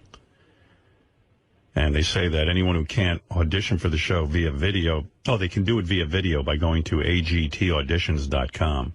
So you don't even have to go anywhere. Now, are these open to the public to come in and watch, or maybe I could come in and watch the San Francisco auditions? You want to be in the audience? I would like to, sure. All right, I'll have Gary check. Hey, Gary, are you in touch with anybody from America's Got Talent? Yeah, I'll make some calls. If Eric wants to sit in and watch, it's fine with me. I don't care. Oh, so the San Francisco one is that second. Oh, okay. Yeah. Now I have it figured out. If he can, get Eric a ticket. I guess he'll need 2 because he has that guy hanging around with his assistant. Jan. Right? Jan needs a ticket? Yes, that would help. Okay. Gary, look into that. I got it. All right. Maybe I could say hi to you or something. Yeah, sure. All right, Eric, I got to go. All right. Probably won't be able to call you back till after next week on the 30th is probably when I'll be able to call you back and tell you how things went. All right, good. We are anxious to hear how it goes. Something tells me it will be disastrous. You can't call us from the set there either, huh? Yeah, well, if you can call us from the set, call us. Okay, but I got to get as much rest as possible. Right. I did tweet back and forth the other night with Mary. You tweeted with Mary McCormick? Yeah. Yeah. Oh, well, how did that go? She wrote me a note the other night. I was laying in bed. It was midnight. I'm watching Dexter. And all of a sudden, it's cool how on your iPad, even if you're watching a video, the messages come through, and there was all of a sudden Mary McCormick, and she goes, I can't believe Eric the actor. She calls him Eric the actor. She goes, I can't believe Eric the actor is going to be on my TV show. And I said, oh, yeah. I said, whoever your producer is there is going insane. You'll believe it soon. Yeah, it's got to be happening, I guess. She's very excited about it. Oh, she calls me by the correct nickname. Thank you, Mary. Yeah, she says Eric the actor. She's always correct. Yeah, she's always correct. Well, she has an image. She actually works as an actor. She probably thinks of you in the other way. Right. She probably thinks of you as Eric the Midget, but she knows. But even in her email to me, she was like Eric the actor. That's Eric the annoying midget. All right, Eric. Good luck with your acting. Thank you. All right. Bye. Eric the complaining midget. All right, there he goes. Eric the Midget off to Eric the actor, Eric the acting midget, who will be on In Plain Sight, and evidently he will be with me in San Francisco. Eric the obnoxious midget. And you're going to miss dinner. I'm very sorry about that. I'd go to dinner with him. It might be interesting. I like to watch him eat. I mean, I don't know if it's a whole ordeal or what, but I would watch that, but I really don't have any free time. It's going to be quite the pig. Yeah. You know? I'm already having agita over, am I taking on too much? Are you going to stay out west that whole time? What do you mean? Because, in San Francisco? I mean, Los Angeles. L.A. I'm leaving a couple of days early. because I got some meetings and stuff. I see. Yeah. And I'll spend some time with Beth. She's coming, too. Mm-hmm. Let's go to Eric the Midget. Eric, you're on the air in Sacramento. Can you please not call me that? Oh, Eric the actor. Sorry. Thank you. I was first going to say that I talked to my friend Jim from Raleigh, and he said he enjoyed watching the taping that he was at. Yes, thank you. And then also, judging from what you were saying about your mom, I'm just wondering, has she ever been tested for dementia? No. Stop it. She's fine. My parents are so with it. I got to say, my dad's 89 and my mom's 84. She said it, yeah. And no, she's totally with it. I'm telling you, the only thing that they have, the issue is with the hearing. And when you can't hear stuff, you don't know what's going on. Right, but you were also saying that she was kind of forgetting things here and there. No, she doesn't have any of that. Like, she's totally with it. In fact, I said, when was the last time I saw you? And your father said, the last time we saw you was at the gym. Right, yeah, no, he's sharp. My dad's sharp, and even when he got up on stage, he was sharp. He was he was so funny. When I brought my father up on stage, and I was like, a lot of times I'll get nervous, so I'll talk for him.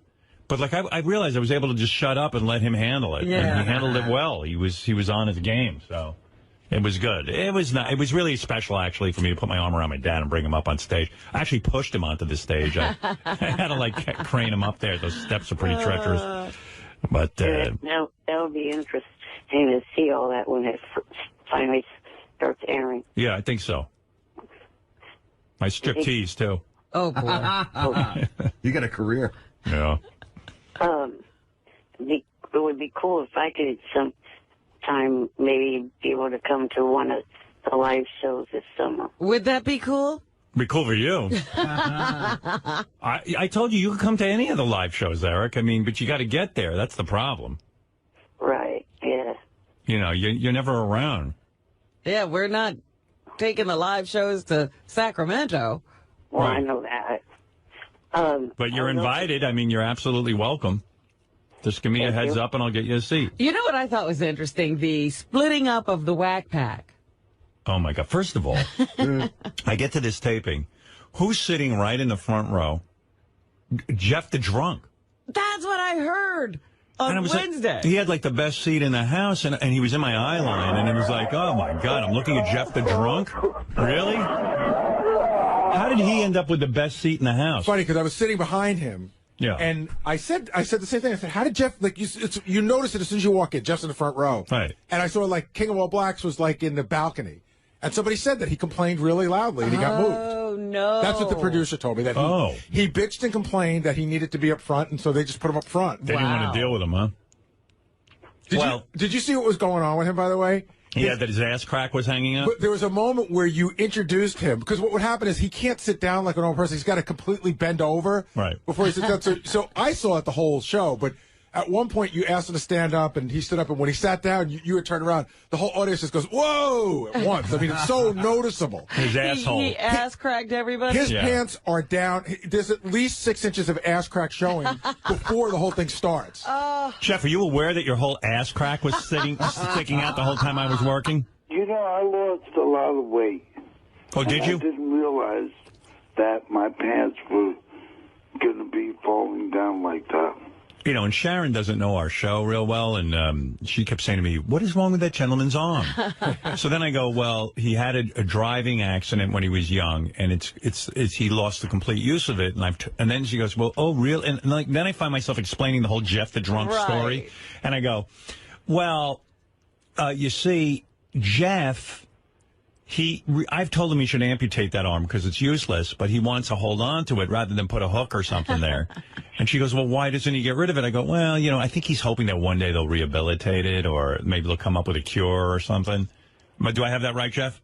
Yeah. Yeah. So now I'm explaining the whole Jeff and the sling and the arm and who he is. He's definitely somebody people notice. Oh, yeah. But I had a good time. Yeah. Yeah. Well, I have a legitimate and good question for Jeff. Have they ever tried stem cell with you for the arm to try to get it back? No. I don't know if that would work, Eric. Stem cell research, like they inject stem cells into him, like a starfish. Grow him a new arm. Grow him a new arm or something, or rehabilitate his arm. I don't know. I'm giving up hope on that arm. And by the way, I got that seat by just walking up there and sitting down. Were you were not You sat didn't any? complain? Were you sat anywhere else before that, Jeff? Yes, I was sat in the balcony, and we got to the balcony, and the usher said to the people sitting down that they have to get up. And they're like, we're not getting up. We just got here. We already got moved twice. If you can find a spot with 5 seats in a row, we'll move. And the usher said, well, okay. Just he turned to me and said, hold on. Just sit tight, and I'll be right back. And with that, I looked at my friend Ethan. I said, come on, follow me. And we walked right to the front row, and I sat down. Yeah, well. Well, then, Jeff, you didn't just go sit down. No, he had a whole story. Yeah. There's a backstory.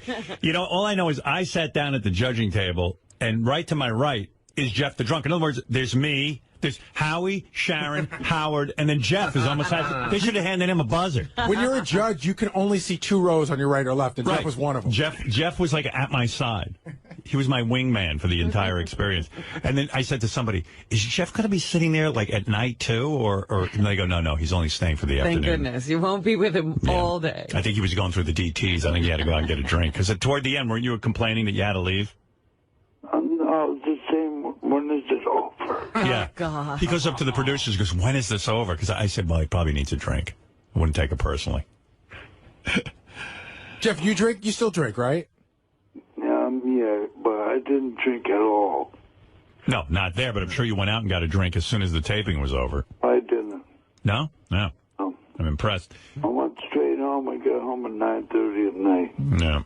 He, he's sitting there and here's a guy who never gets out Can of his... he do the stuff? Can he jump out of his seat and scream and make an X? Well, that's the whole thing. When they were doing the, getting the audience all hyped up and you had to get up and down, he's like, a good 30 seconds behind everybody else.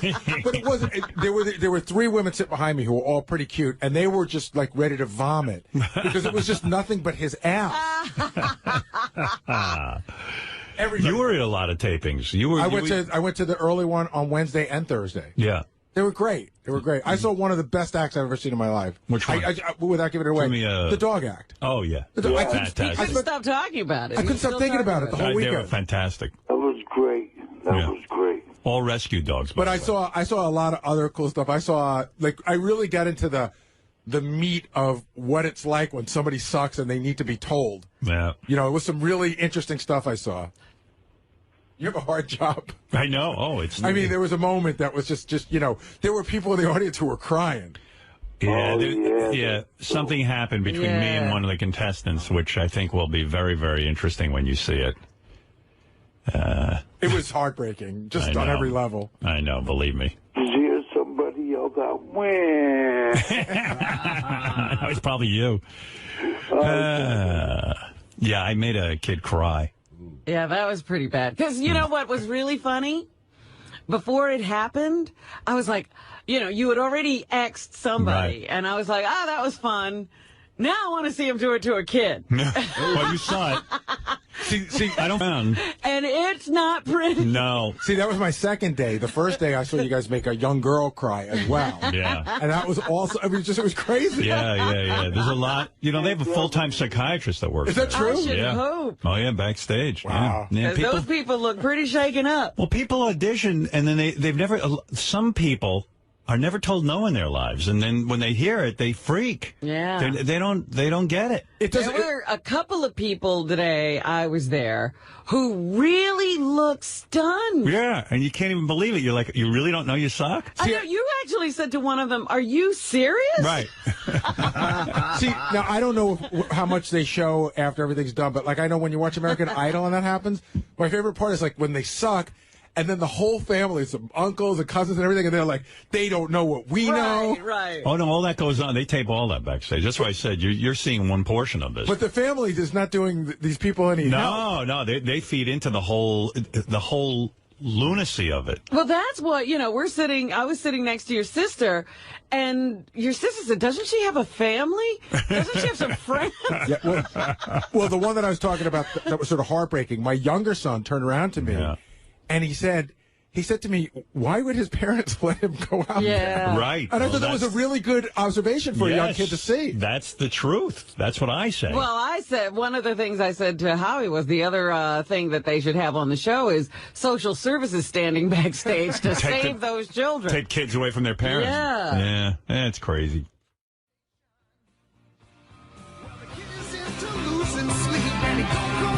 All right, Eric the Midget, you have a little bit of time. I can't spend a lot of time with you today because I have a lot to get to. But, Eric, go ahead. For starters, quit with the thing. Oh, Eric the actor. Well, Eric the actor. I didn't hear you and yes. Just heard Eric launch into an attack. Yeah. Everyone's angry. I think since the Ronnie thing, everyone's gotten stirred up. Well, you started off by playing Mel Gibson. Yeah. And it's gotten everybody going. Eric the actor, what is on your mind?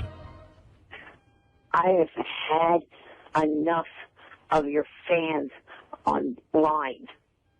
Well, that's the thing I'm trying to explain to Ronnie. When you search out fame, Eric, where you want to be on the air and you want to have a career in television and film like you do, you have to expect that there is going to be criticism and there's going to be I go on Twitter, people attack me all the time, and what I do is I block them. Do I have to expect losing friends for it? What happened?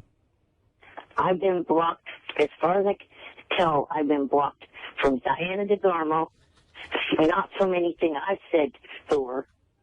You've been blocked on Twitter from Diana DeGarmo? Yes. Do you believe it's because some fans have been impersonating you? And fuck yes, that's it. Not only that, I got this weekend blocked from the penthouse pet that I met and made friends with at the Viper Room. Because of what are these doing? Well, there's some that impersonate me, and then there's others that just say stupid ass about me and include their Twitter account in it where they see it. Well, Robin, that is a problem for Eric. In other words, he made friends with a penthouse pet at the Viper Room, and I guess a lot of fans were getting involved with her. But then again, you could make the claim Eric would never even get to meet the penthouse pet without our fans. So well, my question is, how do they impersonate not Eric? The fans. I got to meet them. This is the price of fame in a way, Eric. The fans have nothing to do with the fact that I got to meet the penthouse pet. You are the one that has... Well, you know what I mean. The reason that you have this whole... What do you think the solution is, Eric? What do you want me to do? And maybe I can help. Tell them to get a life and leave me alone. If they leave you alone, though, you realize a lot of your good stuff will go away. Go ahead, JD. What do you want to say? Were you direct messaging these girls, by the way? Because he direct messages a lot. He direct messages me. I'm trying to like Eric, but he's direct messaging me about trying to get verified and plugging his name. Are you thinking that you're going to block him eventually? No, I've thought about it, but so you think yet. he might have been blocked because of himself, not others? Yes. See, Eric, I have to believe, like, the penthouse pet probably likes all the involvement from the fans because it just means more people are going to join her Twitter account. I think maybe you don't see yourself so clearly. I mean, here's JD, a guy, thinking about blocking you. Maybe it's that you're annoying. being nice to you, JD, asking you if you would want to play PS3 against me makes you want to block me. No, I just say it's like you can tweet us. You have to direct message me about it. Why don't you play PlayStation with me? I don't play PlayStation Online with anyone, really. Is there any more feeling of loserness than making a play date with Eric for PlayStation 3? I mean, at your age. How old are you now? Me? I'm 32. But You're 32, right. He contacted me about it. Right. Were you considering playing him? No, like I said, I don't play with anyone online. No. I don't need the hassle. If I had a PlayStation 3, I would play Eric. Oh, go right ahead. What game do you want to play, JD, Eric? I mainly play the MLB, the show, 2012, and also play like the MMA games. It's so cute. Wrestling. Play wrestling with Eric on PlayStation. Maybe one day, Eric. Maybe. Play him. Okay. Play Eric. He wants to play with you. Why do you got to be a snob? What, Eric's not good enough for you? You play with every other idiot. No, I don't play with I don't play online. Oh, you don't? No. Would you play with others, though? No, I rarely. I only play with John Hine and Steve Brandano. That's it. Because I know them. And Eric can't be in that group. Well, I know them. Do you play Guitar Hero? I barely. Guitar Hero's kind of down. So. Oh, it is? It's over? Well, they don't make any more Guitar Hero games. The ones they had are no good? No, I mean, but he's had it with played them. out. I'm playing Tiger Woods now, and we don't play. Eric, do you play Tiger Woods? No, I do not. Oh, what a shame. All right, well, Eric, sorry, but you might be annoying these people if JD is thinking of unfriending you or whatever you call that. Well, I've never even direct messaged Diana because the way that works is the person has to follow you. Right. And she wasn't following me. But I don't understand what the fans could do to get Eric blocked. Well, they probably every minute would Eric stuff, and then she starts to think it's Eric is putting them up to it. Oh. Are people posing as Eric, From that, plus they were harassing her, saying... Well, I don't know what to tell you, because now that you're famous, this kind of stuff is going to go on. And what's the big deal about being blocked from Diana DeGarmo? Yeah, really, you weren't getting anywhere with her anyway. Oh, no, it would be nice to be able to follow her like I follow all the other American Idols. All right, hold on, let me handle this. Diana DeGarmo, please unblock Eric. And what's your Twitter? Never mind, because then it'll even be more trouble. Right. I mean, can you imagine what is Diana DeGarmo writing? Can we look up her Twitter account? I want to know. I'll read it to Eric so he can know what he's missing. We'll keep you updated. Yeah. Hey, guys, can you put that up on the screen? Diana DeGarmo. Is she verified, Eric? I don't know. Are you freaking out because you don't know what's going on with her in life? Well, I mean, a few minutes ago, Casey Young tweeted to Wee Man saying that him and Diana enjoyed hanging out with him and Anthony Anderson. All right, here we go. And you missed that. Here's what she said. I'll read it to you. Tomorrow, this is 8 hours ago. Tomorrow, don't forget, go to AmericanIdol.com and check out the 2 edits of my very first music. You missed that. Here. Fine. Here's another one. This is 21 hours ago. You ready? Okay. This is pretty important. Listen to this, Eric. Finally heading back to L.A. Can't wait to tell y'all about all of our adventures. You missed that. Right. Let me see if there's anything else here she has to say. Okay, here we go. You ready? She's answering a bunch of people. Hold on. I'm going to see if there's any direct thing that she had to say. All right, here we go.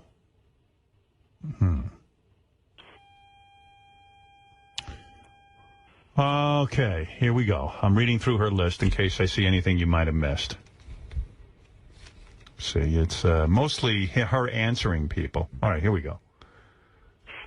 A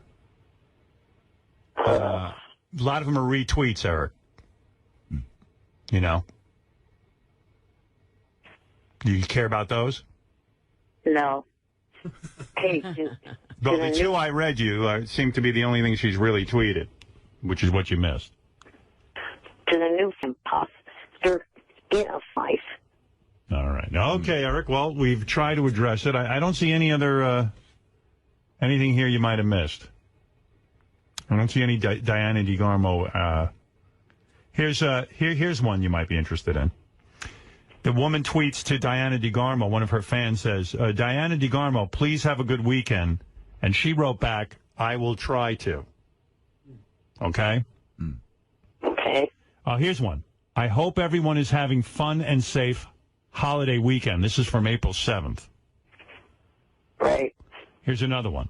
We're off to have a hippie Easter. Okay? Okay. You like that? Yeah. All right. That seems to be... Oh, here we go. Throwing on some SPF, my sports bra, and some shorts because it's hiking time. Got to get my exercise in. Oh, that's what Eric meant. Yeah, that's a good one, I got to admit. She had on just a sports bra and a little suntan lotion. So that's pretty hot. And shorts. And shorts. Is that the kind of thing you miss? Yeah. Right. All right, well, now I understand. If everyone could just calm down and let Eric get back on Diana DeGarmo's Twitter account. Because he didn't know she was hiking in shorts. Oh, here's a good one. This is from 4 days ago. I took a monster shit this morning. Oh, here's one that's interesting. You know what's the worst part of The Wizard of Oz? The midgets. Ew, gross. Oh. Just kidding. She didn't write the last two. You know, right. She's a nice girl. But by the way, for real, this is a true fact. Eric has 4,000 more followers than Diana DeGarmo. Is that right? Yeah, so there you go. So that's she should pretty... be following you. Exactly. So that's the price of fame. That's what I'm trying to tell Eric, but whatever, dude. Okay, Eric, thank you. John Strauss is on our phone. If you remember John Strauss. Hi, John. Good morning. How are you? John's good. John, of course, is the guy who was the executive producer of the Mary McCormick show that used to run on USA Network. Oh, yeah. And John actually was the one who put Eric the actor in that show. I did indeed. And John is now in the middle of making a movie. What is your role on that movie, John? I am the producer of the movie. Right. And we're shooting in Los Angeles in October. John Strauss's new movie will be called The Brag. They're just starting to shoot. And it's a major motion picture. It's not one of these independent films, right?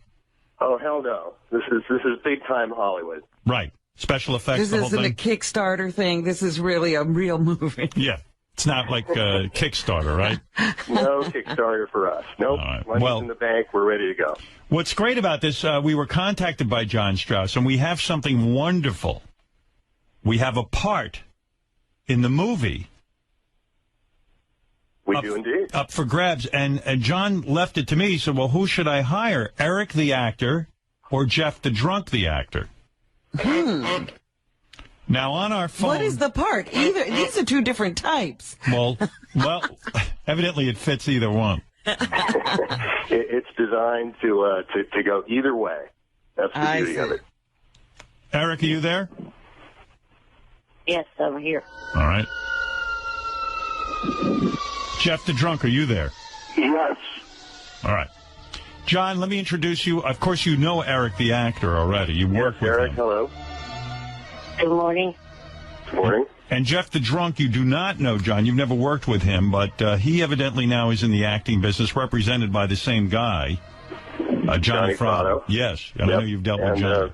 I'm told by Johnny, Jeff, that you're very easy to work with, that you'll agree to play any role, and that negotiations will not be a problem. This is true. You know, John, on the one hand, I feel for Eric the actor, in the sense that this was sort of his thing to get these acting roles, you know, and be sort of this character guy that called in. But on the other hand, I understand Jeff's point. I mean, I remember when you worked with Eric, it was very difficult working with him. Isn't that correct? Well, I'll tell you something. The working part, once we actually got Eric to Albuquerque, he was relatively easy to work with. It was the leading up to that point that almost killed me. Yeah, let me remind everybody. Eric requested a jacuzzi. He requested McDonald's, a solo credit. He wanted script and story approval, no last-minute script changes, protection from dangerous wildlife, including werewolves. He wanted to move the show to San Francisco, and he wanted 4 20-ounce Pepsis a day for energy. Which we were able to accommodate. And also, he was concerned about getting his oxygen tank to the set, which became your problem. At one of about 1,000 problems, yes. Right. So, Jeff, you claim you will have none of these issues. None. I'm not even on oxygen. Right. In fact, he doesn't even breathe oxygen. Right. He uses something else. John, tell us a little bit about the movie and the part. What is the movie in a one-sentence kind of explanation? Well, the movie is about 2 loser buddies who decide that the way to true happiness and success is to make viral videos and become YouTube stars. So they come out to L.A. and try to make that a reality, and they end up with this whole odyssey going through L.A., meeting YouTube stars and celebrities, and try to make their dreams a reality. Who will be starring in the movie? We are in the casting process right now. We have about a dozen YouTube stars already lined up to play themselves, and a bunch of celebrity cameos, and we're currently casting the 2 lead roles. Okay. And the role that Eric and Jeff would be up for, what is that role? Well, we have one of 2 possibilities. We have a gay couple, one of the gay couple who owns a pressed juicery in Los Angeles. And, so one of the characters you're talking about is gay. That is correct. All right. Eric, you will not play gay, will you? No. All right. Jeff, will you play gay? Of course. Well, there's the decision, John. Well, Eric, I was kind of hoping that you'd take a look at the scene and be open to it. But, again, if that's the case, we can stop right here. We do have... How gay, if I may be blunt, how gay does he have to be? Does he have to be flaming, or can he just kind of be... he can absolutely underplay it. I mean, we're not trying to make fun of anybody here. It's grounded in reality. What? There's no insertion. No, it's just that you're a gay man. And by the way, in the movie, no one believes you're actually gay. I mean, you're playing a gay person. Right. All right. The other well, that would be acting, Howard. Yes, but Eric's not interested in that. So, Eric, you're out of the running on that one. Right. And what is the other role, John? The other role is the role of Harvey, who is a homeless guy who has learned how to pick up women. Well, Eric, you would play that, right? Yes. Right. And Jeff, in a minute, in a heartbeat. And Jeff can easily play that because he looks... A heartbeat away from that. Right. Heartbeat away from See, I actually think Jeff would be a good homeless guy. Well, again... Who learns to pick up women? Who knows how? This Harvey who's homeless and learns to pick up women, has he ever been gay? We would like to leave it up to the actor to infuse whatever backstory that he has, and it could add a little depth to the character. So, Gary, I don't understand the controversy. I thought the guys were vying over one part. That's what it's supposed to be. They're supposed to be vying for one part. Oh, yeah. So it sounds like there's 2 parts. Well, I'll tell you what. We can just vie here for the role of Harvey. Just make it the gay guy. No, if it's the gay guy, it's Jeff the drunk. He's got it. But Eric, I got to ask you a question. You like Tom Hanks as an actor, right? You think he's a good actor? Yes. Okay, so when you saw Philadelphia and he won the Oscar, you know Tom Hanks isn't really gay, right? Yes. So what's the big deal about acting gay for a part? Also, in Forrest Gump, what you won the Oscar for, and I know he's not a mentally challenged guy either. Right. So why that proves can't my you point. play any part? Right. Oh, I don't want to play that. But what do you think will happen if you do it? Like, what's the downside of doing it? I don't know what the downside is. And I ask you, why don't you want to do it? Because you seem to have an objection, and I don't understand why. I know that you want to act so bad. It means a lot to you. So here's a great part for you in a major motion picture. I don't understand what you think will happen if you do it.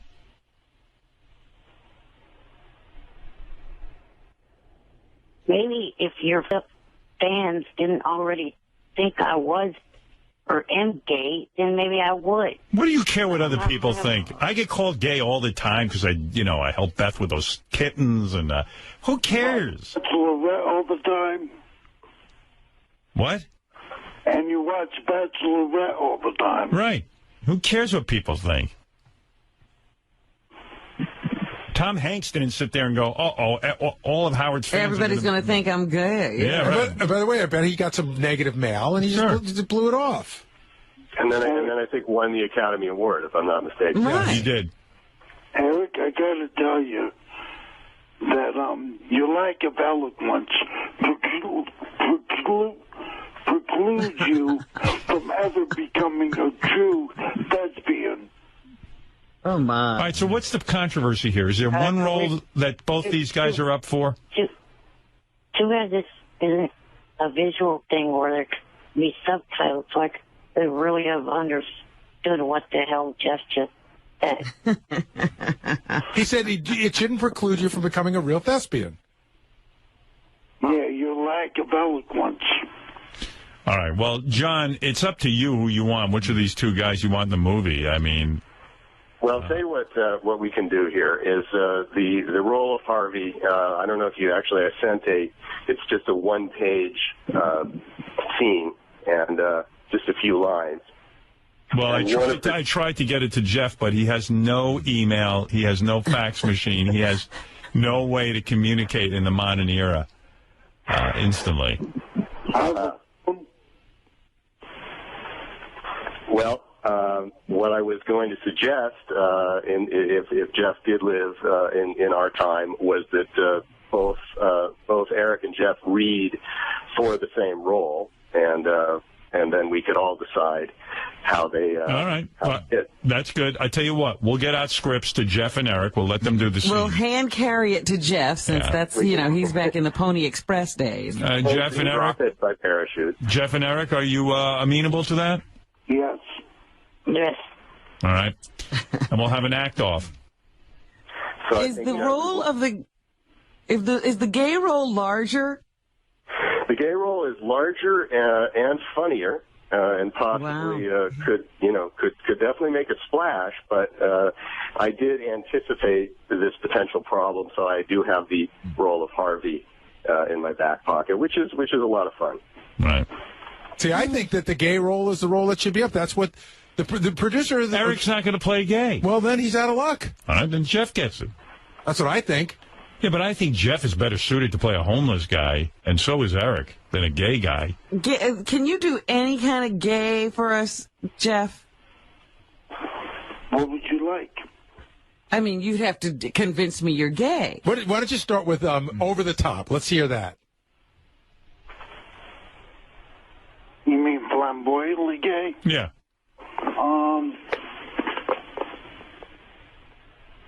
Well, I can't really talk with a high voice, but, He is good. about a line, I could... Here, I'll help you out. I'll be another gay guy. You ready? Sure. All right. So what's your name? My name is Jeffrey. Jeffrey, you look really good today. Thank you, Howard. How are you doing? I'm doing pretty well. I wonder You sound pretty hot. Yeah, and you want to go back to the bar with me? I do. Yeah, you want to make out?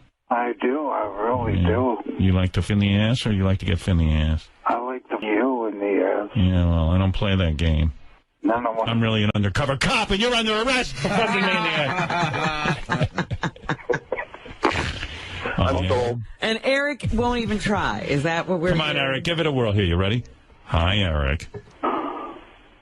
Eric. I'm not even trying. Eric. Oh, Eric. Eric, do you know what my name is? My name is Carlos Danger. Did you know that? I'm not playing this. How big is your cock, little man?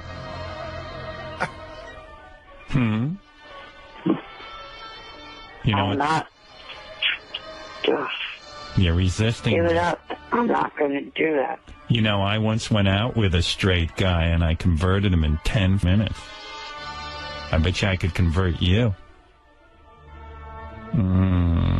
That was me. Meet my friend Jeffrey. He's got a big cock, too. Hi, Eric. What are you doing, big boy? We're both gay. But you know, I was ever called a big boy before. We're both gay, and if you want to be in the movie, you've got to be gay, too. I'm revising the scene as we speak. One thing I love about straight guys is the harder they resist, the more I know they want it. The better they are once you get them, huh? John, You know Eric wants to suck that dick of yours. Hey, John Strauss, you can be gay, too, if you want. Of course I can, Howard. Yeah. Do you have a big cock? Just above my knees. Yeah. Would you like to meet Eric? I'd love to meet Eric. He's got a very cute voice. Did you hear that, Eric? Eric? I think he died. The producer of the movie just paid you a compliment. I can do a lot for your career. All you have to do is suck some dick. You've done that before, Eric. Come on. Eric, I'm getting very, very hard for you right now. Me too, Eric. I am very close to hanging up. Don't do that. We're just trying to act over here. He's going to punish you by turning down the job. Oh. Well, if you don't want to have fun in the movie, then... Eric, how could you turn down the bigger role? Hold it, Robin. I'm licking Jeff the Drunk right now. I love it. Eric, if you hang up, that means you're gay. For real. Because that means you can't take it. Now what are you going to do? Are you going to hump your pillow, Eric? Shut up, you dumb... Eric, sit on my face.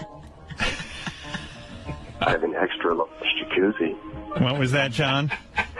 I have an extra large jacuzzi. What are you going to do to Eric in the jacuzzi? Oh, we're going to hug and kiss and sit in each other's laps. All right, enough of this. Anyway, that's called acting. Yeah. We're not really gay, Eric. Yeah, Eric, Howard just said... You are. No, but Howard just said, I'll suck your cock and lick your ass, but I don't think Howard's really going to do that. This is boring being straight. Let's go back to being gay. Hi, John. Hey, Howard. You want to come on Eric's glasses? Oh, my, yeah. They're so thick. Eric, did you hear that? John wants to come on your glasses. Oh,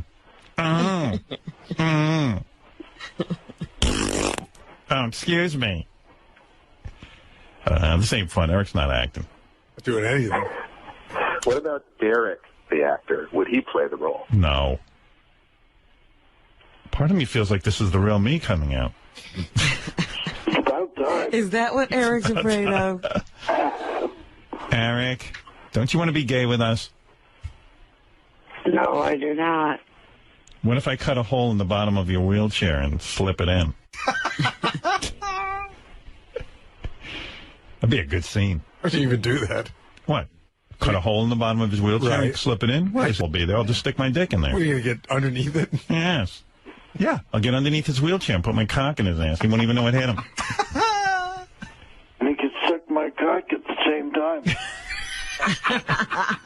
This is a movie. Twofer. Well, what are you going to do, John, while I'm him in the ass? And He's going to be in the ass. Oh, John, you're Jeff in the ass? Well, I was also thinking of a teabag situation, but I'm open to anything.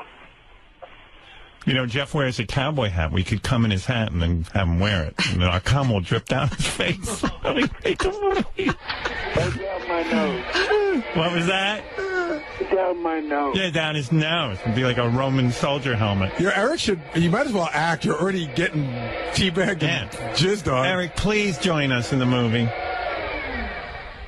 No. I'm going to come all over your little face, Eric. All right, I tell you what, Eric. You be our straight friend, and we'll all be gay. How's that? Come on, honey. All right. Would you act with gay characters? Will you act with gay characters? It's contagious. Yes. You will. You would? Okay. Okay. We're getting somewhere. Eric, I know you're straight, but would you suck my dick? All right, John, I don't know what you're going to do, so... As soon as I recover from the call, I will get you the role of Harvey. Well, actually, I got it to you, but we'll get it to Jeff. All right. Get it to Jeff, and then we'll have an acting off. And Harvey is a straight character, right? Harvey is straight. Nothing gay in sight on Harvey. You hear that, Eric? That's a straight role. Yes. Oh, he's all for that one. Right. I just found out that Johnny Fratto, who is working with Eric, just hired High Register Sean as his personal assistant. Oh, wow. So anytime that Eric wants to communicate anything to Johnny, he's got to talk to High Register Sean. Wow, Eric, middleman. No longer direct access. I feel like I'm talking to somebody at Mars. Like it takes 10 seconds to get there. Yeah. I don't even know if he's still on the line. I don't hear. Are you there, Eric? No, I'm here, and I told Johnny not to even come up with that stupid bit. Oh. You didn't hire him. It's some stupid thing that Johnny came up with. All right. Well, but Johnny still is representing you, Eric. There was some question about that as well. Yes. All right. Even though he represents Jeff the Drunk as well. Well, hopefully that will end soon. All right. Well, I wish... Sorry, John? Johnny is pushing very hard for Jeff the Drunk. He's working overtime here, just so you know. Well, let me put it to you this way. I'll tell you what, John, since you are a legitimate producer and this is going to be a major film, and both guys are up for the role of Harvey, I'll allow each guy to say something in his own behalf as to why they should get the role. Jeff, I'll start with you. Okay, first off, Eric is a diva. Make it about yourself. What's that? Go ahead. I think that I would be very good in this role, and all I need is a chance. All right. Eric, do you want to say something to John? Yes. I'm professional. I'm punctual. I don't ever get drunk. And I'm going to use a sports analogy here.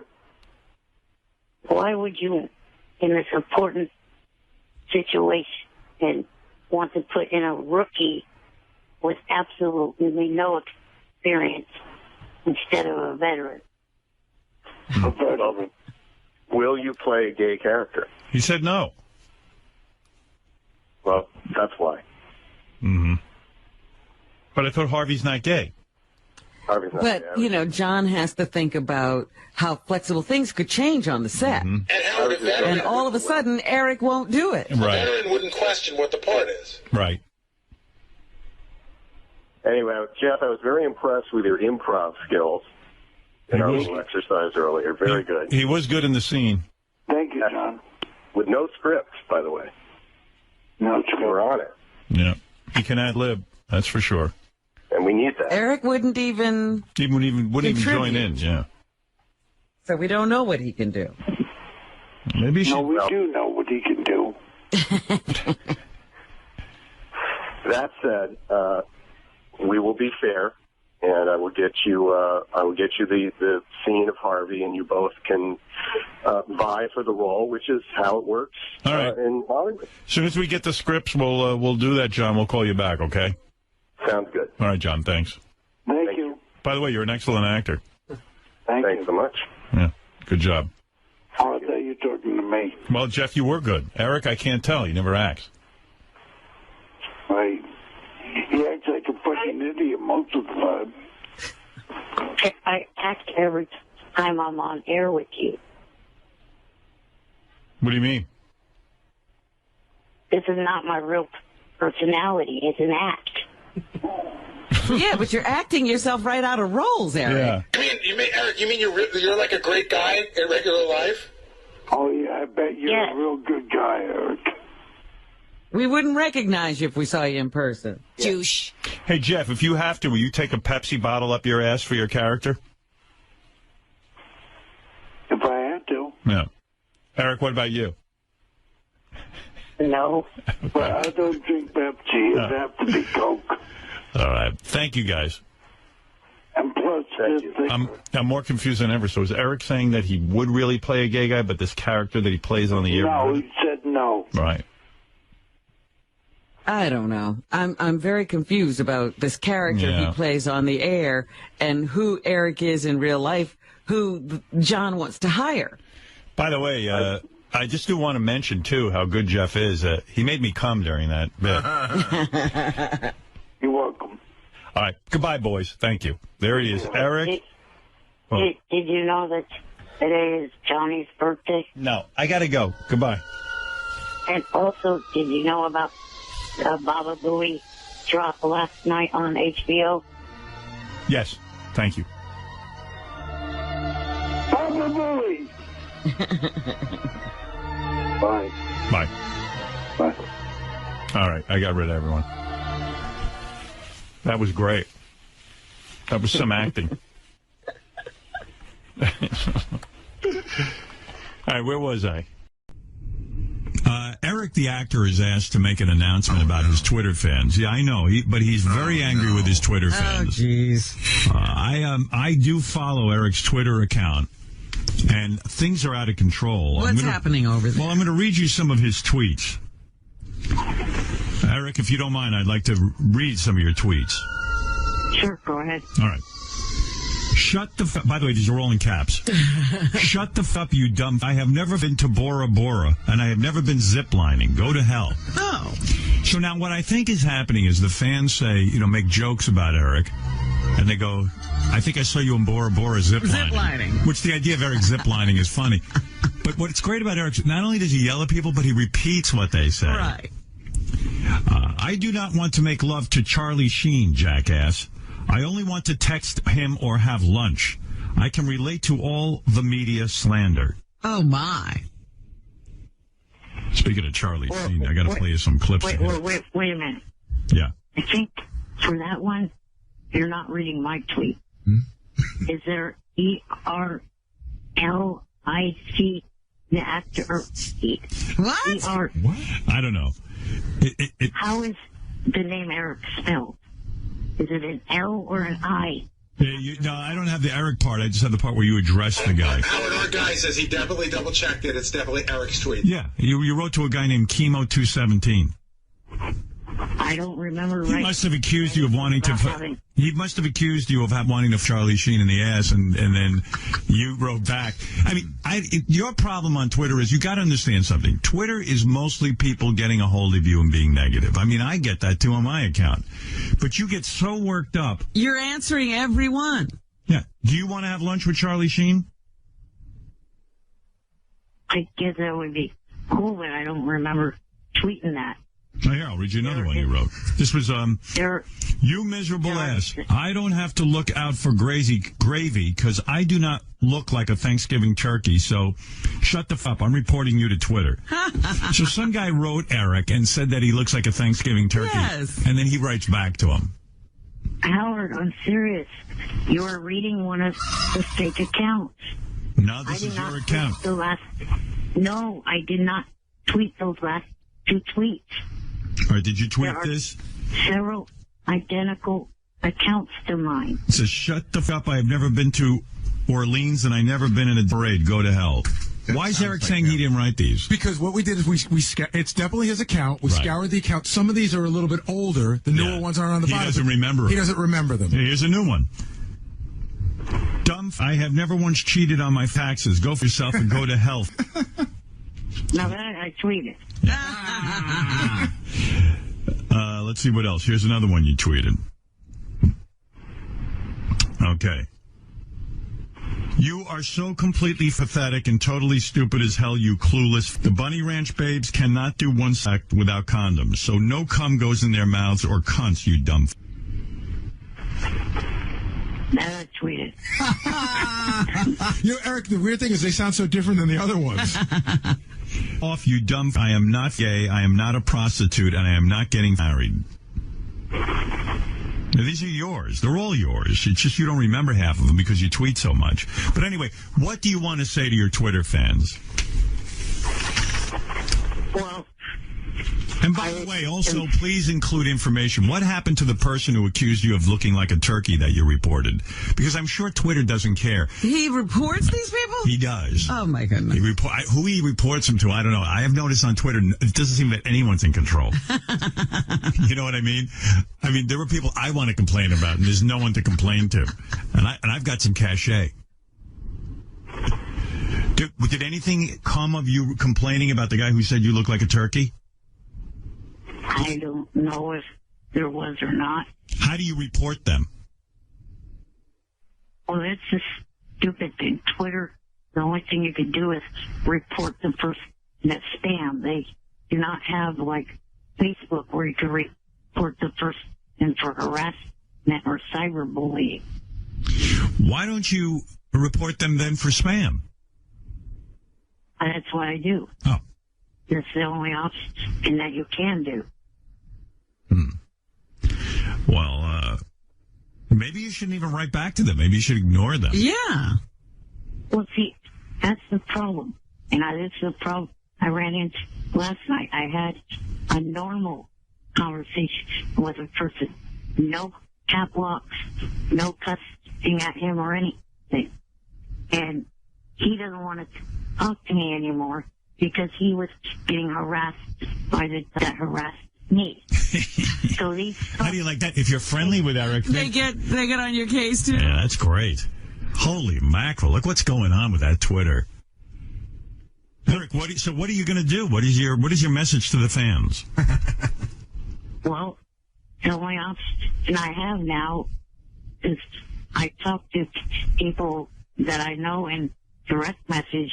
So the only thing I'm going to do from now on is just direct message. There's not going to be, from this day forward, there's not going to be one single new tweet. Are you afraid, though, that your account will lose followers if you only direct message? In other words, people who follow you do like to get your pronouncements. They like to get information. And now there'll be none of that. And then you'll dry up and go away on Twitter. How do you respond to that? Well, that may happen, but that's the way it's got to be. Well, interesting announcement, Rob. Not as big as our announcement, but yet Eric announcing that he will no longer tweet to the masses, that he will only direct message with people. Wow. So from now on, anyone that says that they like me being a part of the show, I'm saying thank you in advance. Anyone saying have a nice weekend or a nice day, thank you in advance. Did you even follow that? No, I don't know. That's all I'm saying thank you here on the air to all future tweets instead of tweeting a response to it. I see. So, I have a million questions about this whole thing, but this sounds a lot like Ringo's peace and love speech. I was thinking that myself, that this is his goodbye. What is he saying exactly, Robin? I'll be honest, I'm kind of confused. Like, is he saying thank you and what is he saying, Robin? He's saying thank you because he won't be tweeting thank you. I see. So, in other words, anyone who says something nice, he won't be tweeting thank you. Uh-huh. So, with direct message, though, that means he's going to have to follow those people. Right. What if they trick him, though? What if they're nice to him, then he direct messages? Well, of course that's going to happen. The way direct message works is that person, and I have to be following them in order for them to direct message. Right. So you'll have full control. So if I'm not already following that person, they can't direct message me and say something negative. Right. You're so threatened by these negative comments. It's so sad. I mean, it's a shame because now the rest of us have to suffer and we can't read your... Yeah, I won't get a thank you for writing, have a good day. Right, yeah. It's kind of rude. I don't think I'm writing have a good day. Robin, follow me and you can direct message that to me. Okay. All right, Eric. Well, based on this conversation, I'm going to have to direct message with you because I can't get enough. I can't tell you how interesting this is. Well, brother, here's a piece of advice for other celebrities that have this problem. Yes, what are you telling the other celebrities? Yeah, this is a message now for celebrities only. Go ahead. In a few weeks, Twitter is going to be going public. Purchase as much of the stock as you possibly can to get a controlling interest, and then they have to listen into any and all suggestions. See, if the celebrities can control Twitter, then we can force, only nice comments and get people thrown off, like on Facebook. We should have our own block. Like all celebrities get together and we'll have a controlling interest of the stock that we can have a say in what goes on. Well, no offense. I already own enough turkey stock. I ain't going with that Twitter. I don't think that's going to do much of anything. Just to tell them what to do. I'm not doing it so Eric can be happy. Hey, by the way, Eric, just so you know this, remember how Eric was on here a couple of weeks ago saying he was going to buy TNA Wrestling? Yes. That he wanted the fans to send him a bunch of money. How's that going? Well, I'll tell you what. Last week. That was last week. I just read, the heavy rumor is that Billy Corgan of the Smashing Pumpkins is about to buy TNA Wrestling. Really? Yeah, he's a big wrestling guy. That's not a good fit. Well, maybe you ought to talk to Billy. Maybe he'll let you run things. Yeah, maybe he'll hire you as general manager. Why is that not a good fit? He's an entertainer. They're entertainers. Why not? He's a fan. Because there's something that I remember about him, unless he's changed his ways since the 90s. In the 90s, he was a big devil pagan worshiper. And Dixie and her family are heavily Christian. Oh. So you're saying that... It's a religious thing. Don't you think that Billy Corgan, maybe that's his wrestling character? I don't think... I don't know. I don't want to get into this. It's not a good fit. All right, Eric, thank you so much. Eric, let me just recap. Eric now announcing he's only going to direct message on his Twitter account. This is a blow to Twitter. All celebrities should try to buy as much stock as possible in Twitter so they can control the rules. And there you have it, an exclusive from Eric the Actor. It's pretty pathetic that this social network site has dozens of anti-bullying accounts tied to it, but yet they don't do anything to help these anti-bullying accounts get rid of these people harassing others. All right. Thank you, Eric. Enough said. Enough said. We're going to stop you there because I don't think you could top that statement. I think people will be deciphering that for years and years to come. Thank you, Eric. All right, there's Eric the Actor with a big announcement. Yes. All right, and by the way, he's saying peace and love and thank you to all the people on Twitter who write nice comments. He will not be responding. He will not, I repeat, respond to your nice tweets. He's just too busy, and he has way too much to do. All right, thank you. Peace and love. Peace and love. Peace and love. I will not be signing autographs after this week. Peace and love. This is a serious message to everybody watching my update right now. Peace and love. Peace and love. I want to tell you please, after the 20th of October, do not send fan mail to any address that you have. Nothing will be signed after the 20th of October. If that has a date on the envelope, it's going to be tossed. Ooh. I'm warning you with peace and love, but I have too much to do. Too much. So no more fan mail. Thank you, and no objects to be signed. Nothing. Anyway, peace and love, peace and love. Could he prevent us from sending him fan mail? He can throw it out, Yeah. which he said he would. This is a serious message. Peace and love. Peace and love. I'm warning you with peace and love.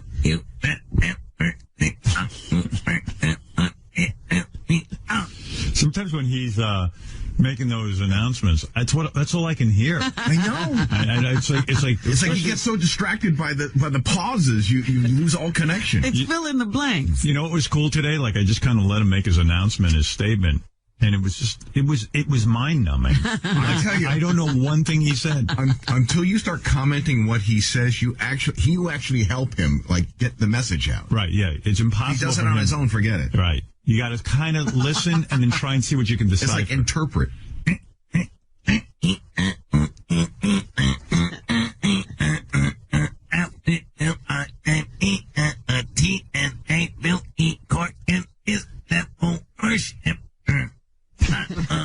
Did you know Billy Corgan was into devil worship? No. I was looking online. I saw nothing to substantiate that. Right. Maybe one time he wore a 666 T-shirt. That's the only thing I saw him once on the TNA wrestling wearing a big giant hood, like one of those devil priest hoods or something. And I guess they all do that. Yeah, well, I'm saying Eric probably buys Eric into that. bought right in. Yeah, he bought into his character. That's why he can't play gay. Yeah. He gets fooled. He does. He sees a guy in a giant devil hood and he assumes. I have to be gay. Right. Well, anyway. I think one time I saw Billy Corgan. I was looking out my window in the city. I saw him fly by on a broom. So he might be onto something. Maybe. Yeah, Billy flew by on a broom. And I was like, wow, Billy Corgan's a witch.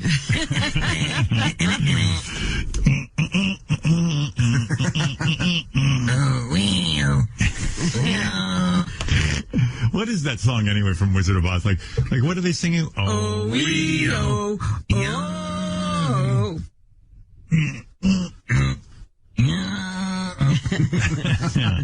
All right, we're going to take a break. We'll come back.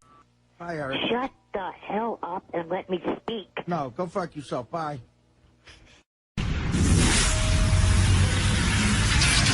Howard 100 News presents Lieberman Live. The headlines, the experts, the Whack Pack. Now, here's your host, John Lieberman. And we have a very big show today. I am John Lieberman, and we are a news show like none other.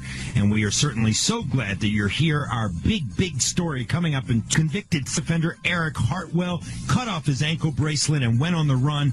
Can offenders be rehabilitated?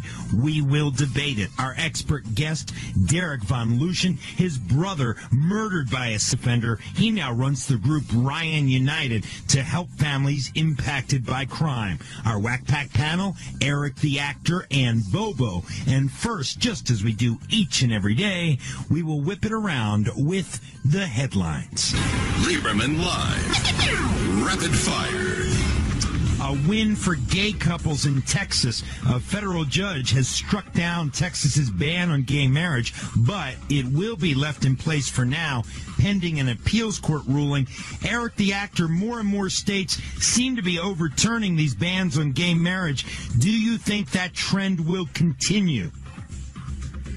Yeah, I think it will continue. It seems to be getting more and more acceptable nowadays for gay marriage and also just being gay in general. There's a lot of people coming out, athletes, actors.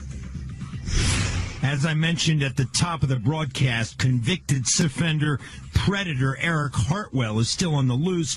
He escaped from a Colorado halfway house and cut his ankle bracelet off. Bobo, what will it take to capture this guy?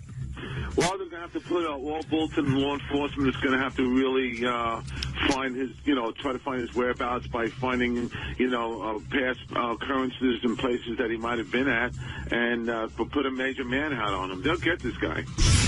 A Missouri inmate has been executed. Michael Taylor abducted, raped, and killed a Kansas City teen as she waited for the school bus in 1989. Missouri has now executed its fourth inmate in as many months. Politico calls Missouri, quote, ground zero for the death penalty. Bobo, why is Missouri bucking the nationwide trend of outlawing the death penalty? Outlawing the death penalty, I mean, I don't know. I mean, they don't want the death penalty, right? Former New England Patriots star Aaron Hernandez fought another inmate in the jail where he's being held awaiting trial on murder and weapons charges. Eric, the actor, no one was seriously injured, but why can't Hernandez just lay low? I would think that he would want to and just keep from getting attacked by someone that, may not be a Patriots fan. He's only on a 10-day contract, but Jason Collins' Brooklyn Nets jersey was the NBA's top-selling jersey on Tuesday, its first day on the market. Eric, what does that say about our society? Well, like I said before during the thing about gay marriage, it's, as I could tell, getting more and more acceptable to be out. More Americans plan to spend their tax refunds this year than save or invest that money. That's according to a new Edward Jones poll. Bobo, what does that say about our economy? Well, maybe the economy is coming around now. People are spending more, and I guess that's a good thing. Now to our spotlight issue of the day. Lieberman Live, the big story. Offenders, how many don't register even though they're supposed to? How many reoffend? Can they be rehabilitated? We sent High Pitch Eric out to the streets to see what you're saying about it. Lieberman Live, Chief Correspondent, High Pitch Eric. Do you believe offenders can be rehabilitated? No, I don't. I believe that somebody that commits a crime like molestation or child abduction or anything like that, I honestly don't believe that they can be rehabilitated. I think there's something wrong in the wiring of their brain, and I think it would save us a lot of money if we just executed them. Do you believe that sex offenders should be rehabilitated? Of course. I think rehabilitation is good. It's better than keeping people in jail for years. But there are those people who just cannot be rehabilitated, and they should be castricized. Now to our featured guest. Lieberman Live, the experts. This is a very special guest, and he is some guy. Derek Von Lucian's brother, Ryan, was 8 years old back in 1987 when he was kidnapped, raped, and murdered by a repeat offender, a pedophile. Derek now runs Ryan United to help families of crime victims. First of all, Derek, we mentioned at the top of the broadcast this offender out of Colorado who's on the loose. How much of a danger is that guy? Well, thanks for having me on, John. It's great to be on. He's a big danger. I mean, this guy, obviously, you look at his history, you look at some of the crimes that he's committed, and he's escaping for one reason, and that's to commit more crimes. And so this guy needs to be found, and our U.S. Marshal Service is on it, and they're conducting a manhunt as we speak for this man. Derek, I want to talk about recidivism, obviously, offenders reoffending. There are conflicting studies out there, but one from 2012 that I found from Lynn University in Florida says the following, and then I want to get your thoughts on it. After 5 years, 5.2% of offenders are rearrested for a crime. After 10 years, 13.7% are rearrested for a crime. But when you loop in all crimes, those numbers jump to 37% and 60% respectively. Your thoughts? Well, and those statistics are absolutely right. What the misconception is that most offenders go back to prison for another crime, when in fact most offenders go back to prison for a general reoffense, such as not following their conditions or anything like that. It's important to know that there's different types of offenders. When it comes to those types of offenders who molest boys, over half of those types of offenders recommit another offense. So those are really the types of offenders that we need to pay attention to, and we need to focus our efforts into making sure that we don't let them out into communities unmonitored. Well, let me ask you this. Same study says 39% of offenders failed to register sometime during that 10-year time period. That's what really concerns me. They're supposed to be tracked, they're supposed to be monitored, and the bottom line is they're not registering.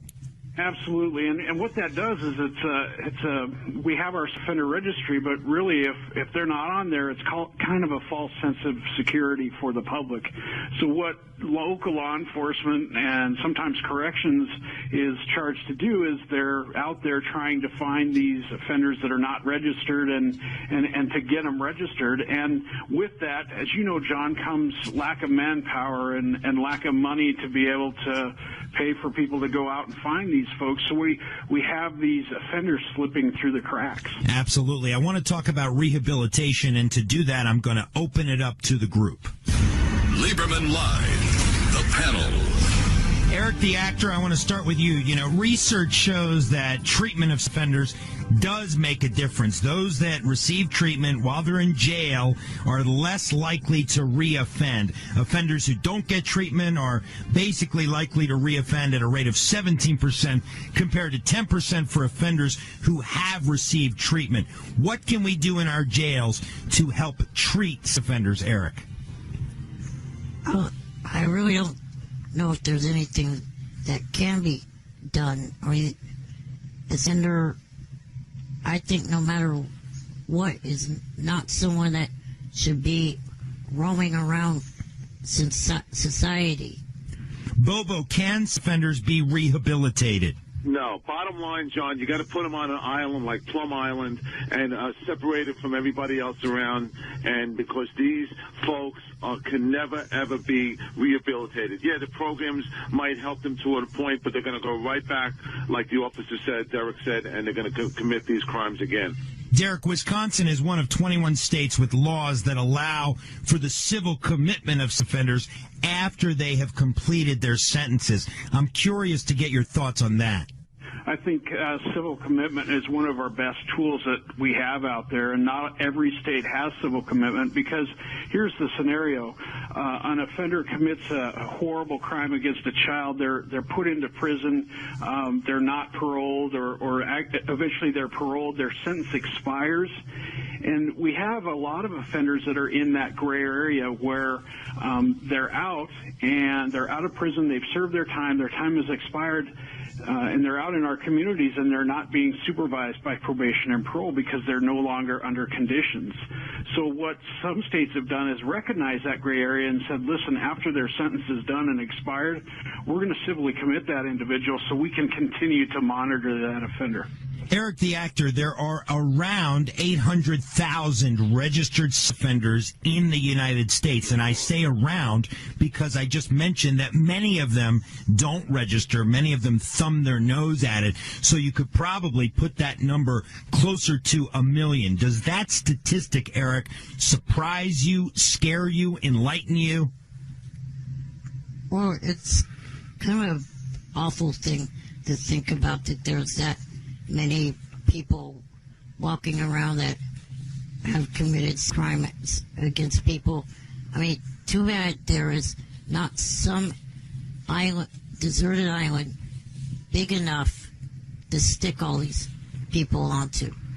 Bobo, should prison be for rehabilitation, or should it be for punishment, to use it in a punitive way for offenders? Okay, yes, you have to send them to prison for that, for the crimes they committed. And B, they need extensive and long going. You do not let them out. You put them at a place where they're, like they said, strongly supervised 24/7. You do not put them in the communities like near me. It's outrage. I go on the computer and there's all these red dots where they are, and they're right near schools. Answer that question. Why are they putting these offenders near schools? It's ridiculous. Derek, I want to ask you this. Obviously, your brother, Ryan, he was 8 when he was, brutally raped and murdered back in 1987. How do you counsel families now to deal with this issue of offenders in our community? Because there is that balancing act of, being a vigilante and also, looking out for your community and protecting your family. Right. What we do through our community program, John, is really talk about facts and myths regarding offenders, similar to what we're doing right here, talking to people, educating people about what they are, what they aren't, and then secondly, creating that vigilance within people, really to have people be aware of their surroundings. Check this offender registry. Now we have a national offender registry that you can go on and check any state, but check around you. Be aware of who's around you and who they are, what they look like. Check the pictures out. And then, have those conversations with your family about being vigilant and about being aware of your surroundings. And if something doesn't look right, it probably isn't. And tell your kids, tell your neighbors that, hey, be sure to say something if something doesn't look right. Eric, the actor, have you checked out the offender registry for your area? No, actually, I have not. Bobo, have you checked out the offender registry for your area? Absolutely, John. I got a 7-year-old. I'm with him 24/7. I want to know who's around my area. And I live in a nice community, but everywhere you are, they're around. You can't get away from it. And it's very scary, like I said, when they put them near schools, on their parks. You got to worry about that. They're like ghouls. They're all over the place. Well, Derek, the reality is there's really no rhyme or reason, to where registered offend and then decide to live. You look at the states with the highest rate, Delaware, Oregon, Vermont, the states with the lowest rate, Pennsylvania, Maryland, New Mexico. So it doesn't really break down by any sort of geographic barriers. No, and really, it's hard to put offenders into a box and say, this type of offender is going to reoffend and this type isn't. It's really something that is hard to grasp. And when we talk about residency restrictions of where we're going to allow offenders to live, there's nothing really tied into the offender lived by a school, so he reoffended. There's no numbers on that right now that we have to correlate, where they live and committing another offense. I want to thank my terrific panel today. And before I let the panel go, Eric, I want to mention that Eric the Actor's blog is up on howardstern.com/Lieberman Live. Soon we will have Bobo's blog up on defensive driving at howardstern.com/Lieberman Live. 5 seconds, Bobo. Why should someone read your blog? If you want any good defensive driving tips, I've been in the business over 30 years. I know what I'm talking about, and I can help save your life. Go read it. 5 seconds, Eric. Why should someone read your blog if they didn't hear you this morning on Howard? Well, the blog does is it kind of debunks the bullshit premonition that people have about me. And Derek Von Luschen, you are doing God's work, and all our thoughts and well wishes are with you. And thank you so much for your time. Derek runs the group Ryan United to help families of crime victims. Liebermaniac. In tonight's Liebermaniac segment, he did wrong, then he did right, but he should have never done wrong. He is State Representative Sam Moore, a Republican in Georgia. Initially, he introduced House Bill 1033 in that state, which proposed reforming loitering laws and loosening restrictions on offenders going near places where children congregate. Yes, the bill, had it been passed and signed into law, would have endorsed offenders being close to children. From the lawmaker himself, quote, I am okay with that. The reason I'm okay with that is the assumption is they have done their time. If they're still a danger to society, they should not be free. Am I saying it's not creepy? It's definitely creepy. Well, after a huge uproar, State Rep Moore bowed to reality and withdrew the bill. But the fact he even introduced it makes Georgia State Representative Sam Moore today's Lieber maniac. On the next Lieberman Live, AIDS in America. Why isn't anyone talking about it much anymore? We will debate it with an expert doctor and our Whack Pack panel of Medicated Pete and Marianne from Brooklyn. You can follow me on Twitter at Reporter John, at Reporter JON. And if you're so inclined, my new true crime book is out. You can check it out at whiteyontrial.com. For now, stay safe. Good night. Thank you for listening. We'll see you tomorrow.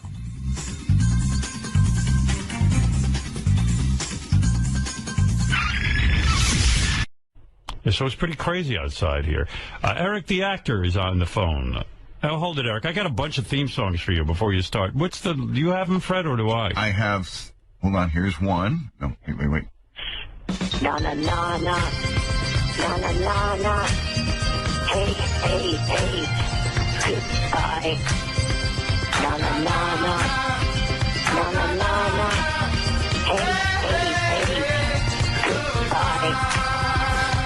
I'm not a Whack Packer, but I would take nuts in my ass after I give head to a fifth grade retard that comes into my mouth.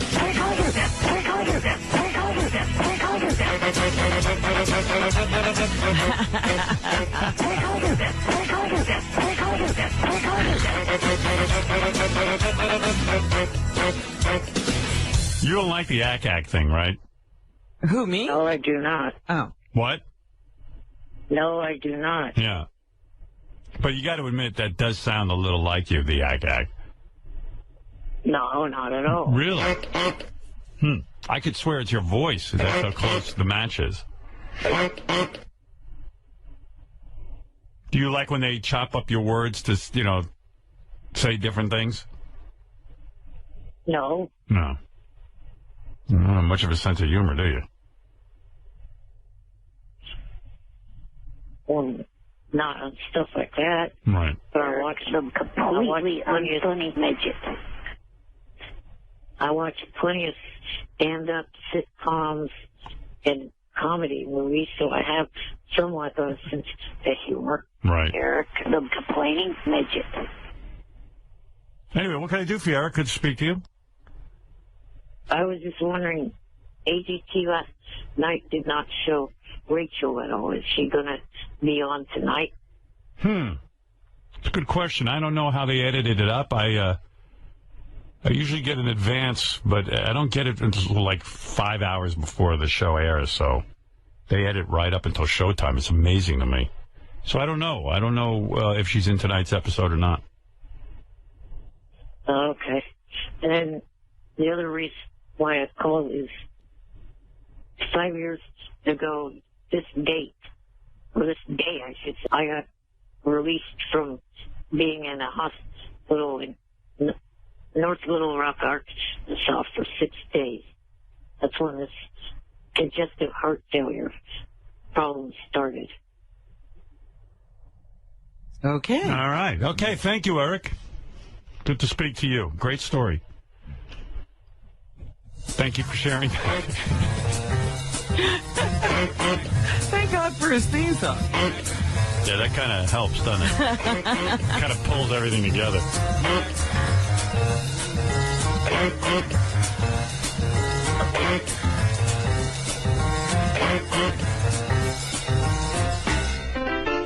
Before I hang up on you, any other surgery anniversaries coming up? No. One more theme song, Fred.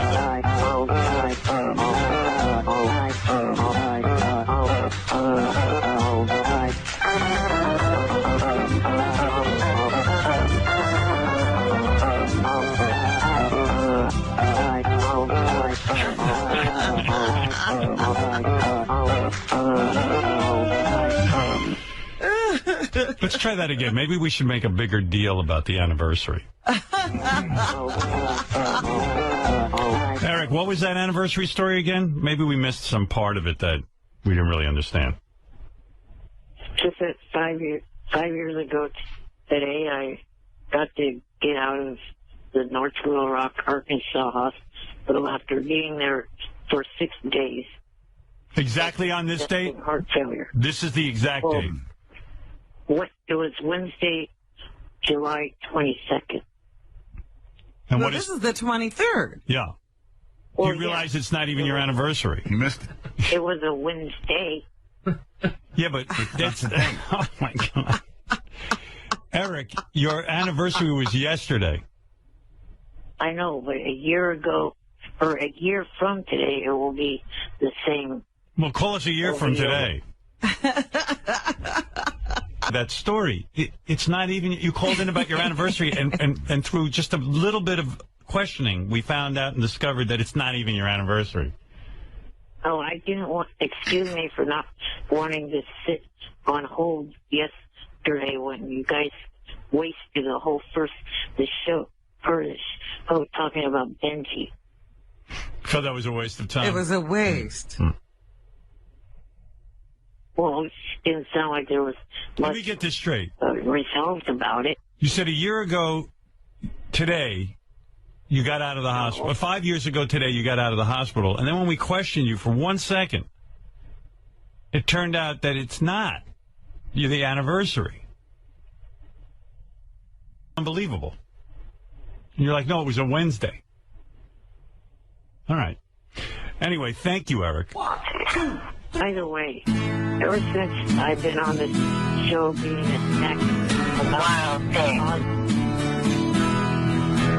you make my penis sore. You make my cock.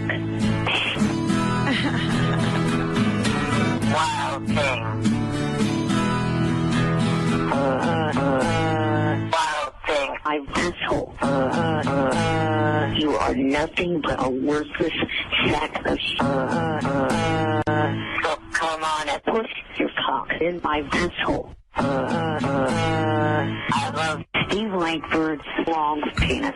Wild thing. You were saying... What?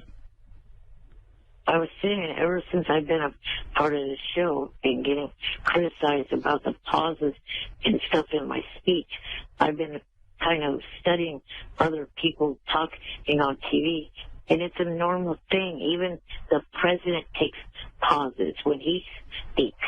Not in the middle of words. Sports coaches, when they're giving interviews, take pauses in their speech. You just said talking. Yeah. You're pausing in the word. Eric, the stupid. I love you, Eric. I hope you have a good day. Yeah. Shit cock. By the way, some of those acts, some of them are from the movie, but some of them are actually Eric. Because Eric went on a show once and said, I don't say ack, and then Fred took it and played it all the time. It is him. Oh, it is Eric. So when I'm playing, this will let you know. Listen to this one. That's him. And that's him? That's him. I thought so. And this is Mars Attacks. So yeah, Eric, it's you.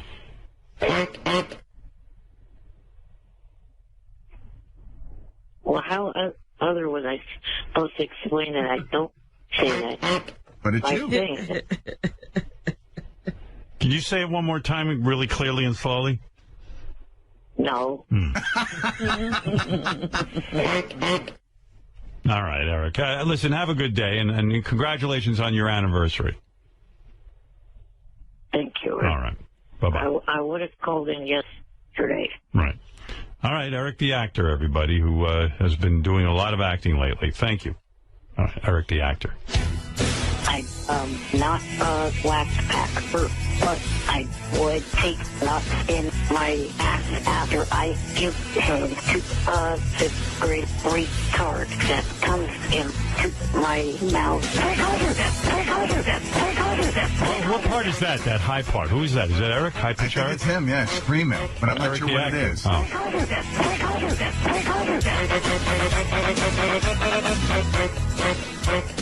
All right. By the way, that is not Eric issuing a plea for someone in the ass. It's obviously a song parody. Ooh. What was that? What? All right. So, Ron. I've got like 2 seconds here for Eric, the actor. You want to talk to him? It's amazing that Casey's life has become a soap opera after death. Casey Kasem, by the way, is still not in the ground. No. As far as we know. He's still on tour. Not a black pepper, but I would take nuts in my ass after All right. Let me get to this. Go ahead, Eric. Good morning. Morning. I was calling because I haven't had the chance to talk to you about the Ice Bucket Challenge and the fact that I was nominated not only by Zac Efron, but a friend of mine on Twitter named Matt Morgan also nominated me. Zac Efron? Zac Efron nominated. Hey, by the way, Eric, did you see my Ice Bucket Challenge? Yeah. Did you think his body looked nice? What'd you think of my body? No comment about that, but I'm commenting. No. Really? You know, Benji's at least man enough to admit I'm in good shape. Why can't you admit at least? It doesn't mean you're gay to admit that I'm in good shape. A shot glass, Howard? You chose to use a shot glass instead of an actual bucket? Oh, my If I was Eric. able to do it medically, I would have used the bucket. Eric. How do you know Howard doesn't have an issue? How do you know I don't have a medical issue? Oh, you're the only one who has a medical issue. Absolutely.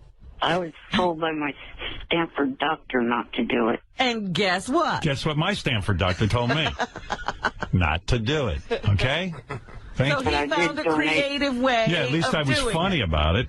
Instead of you going, I won't do it. So Zac Efron, the actor, actually nominated Eric, the actor. Here it is. Eric, I got to hear this. You know Eric must have been kvelling when he got this. Oh, my goodness. That was way cooler than anticipated.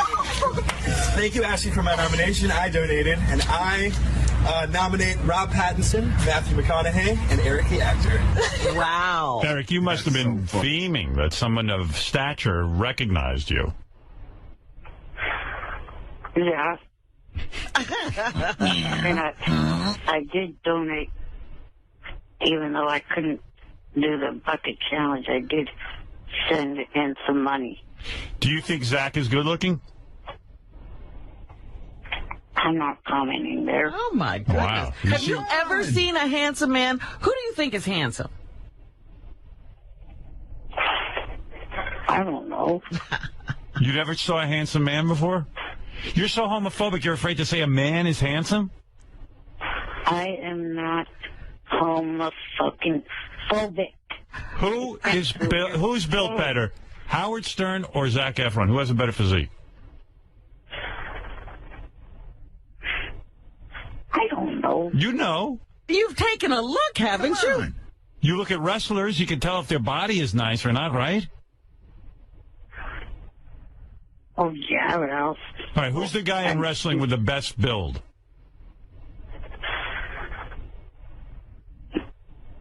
John Cena. Oh, you're so gay. He's a heartthrob of yours, huh? What makes his body so nice? I don't know. You know. His muscular rump. It musculates you. All right, Eric, I got to go anyway, but Eric didn't take the Ice Bucket Challenge. And here's Eric in the buzzkill mode, turning it down. Unfortunately, due to health reasons, I will not be able to take you up on your nomination. And you know, hopefully you have a great day. Hopefully you have a great day. I like that he had a need to explain that he couldn't take it. You could have done exactly what Howard did. Yeah, you could have done an Ice Bucket Challenge and made it funny. All right. Just because our Stanford doctors told us we can't do it, you still can make it funny. By the way, Good Day L.A. even brought it up that Eric the actor. Eric's getting quite the name out in Hollywood. Wow, Nanu. Zac Efron's ALS Ice Bucket Challenge was a high school musical reunion of sorts, joining Ashley Tisdale after she challenged him. Zac challenged Matt McConaughey, as well as Pattinson, this guy. Matt McConaughey's always shirtless anyway, so he's always ready for an Ice Bucket Challenge. Rob Pattinson was challenged as well as Eric the actor. Any Stern Show fans will know who Eric the actor is. But of course, he's such a contrarian. Eric the actor, he has appeared on numerous TV shows despite his serious serious disability, he responded on Twitter by saying he will not accept the challenge. Wow. Of course he won't. Not even donate or anything. No, that's a blow to Stern Show fans as well as ALS. Not even fans. donate. Has everybody here done the Ice Bucket Challenge? How much money did you give? 100. Wow. Where'd you get that? There's a guy on... That's digging deep, so God bless you, Eric. Yeah. You didn't have to give 100. And they obviously were reading the wrong Twitter account because I still have not tweeted since April. All right, Eric. Anyway, Eric clearing up the controversy of his Ice Bucket Challenge, and Eric admitting that John Cena has a really nice body. Yeah. Yeah. A lot of the guys in here want to see the receipt for his donation. You don't believe it? They don't believe it? Yeah, people don't believe it. Eric, you got any proof that you donated? I will send it in. Thank you. All right. How about Eric being mentioned in the news? That's amazing. That's good for his acting career. Two amazing things, that Zac Efron mentioned him and that it made the news. And the third thing, that John Cena has such a great body. Well, that's going to be headline news tonight. Right, that Eric the actor has said. He's hot for... The best looking guy, the best looking wrestler he knows. Can I... You want to come over and look at some hot videos of John Cena? No, I would like to get out a little promotion. All right, quickly, because I got Gavin Ross. I want to talk to him, man. He's hot, too. Yeah, he's a good-looking dude. You'll want to check him out. Will you shut up for a minute? Brickleberry next Tuesday night, Comedy Central. You're an amazing promoter. Wow, I can't wait to tune in. All right. Hey, before we go, what's John Cena's best feature?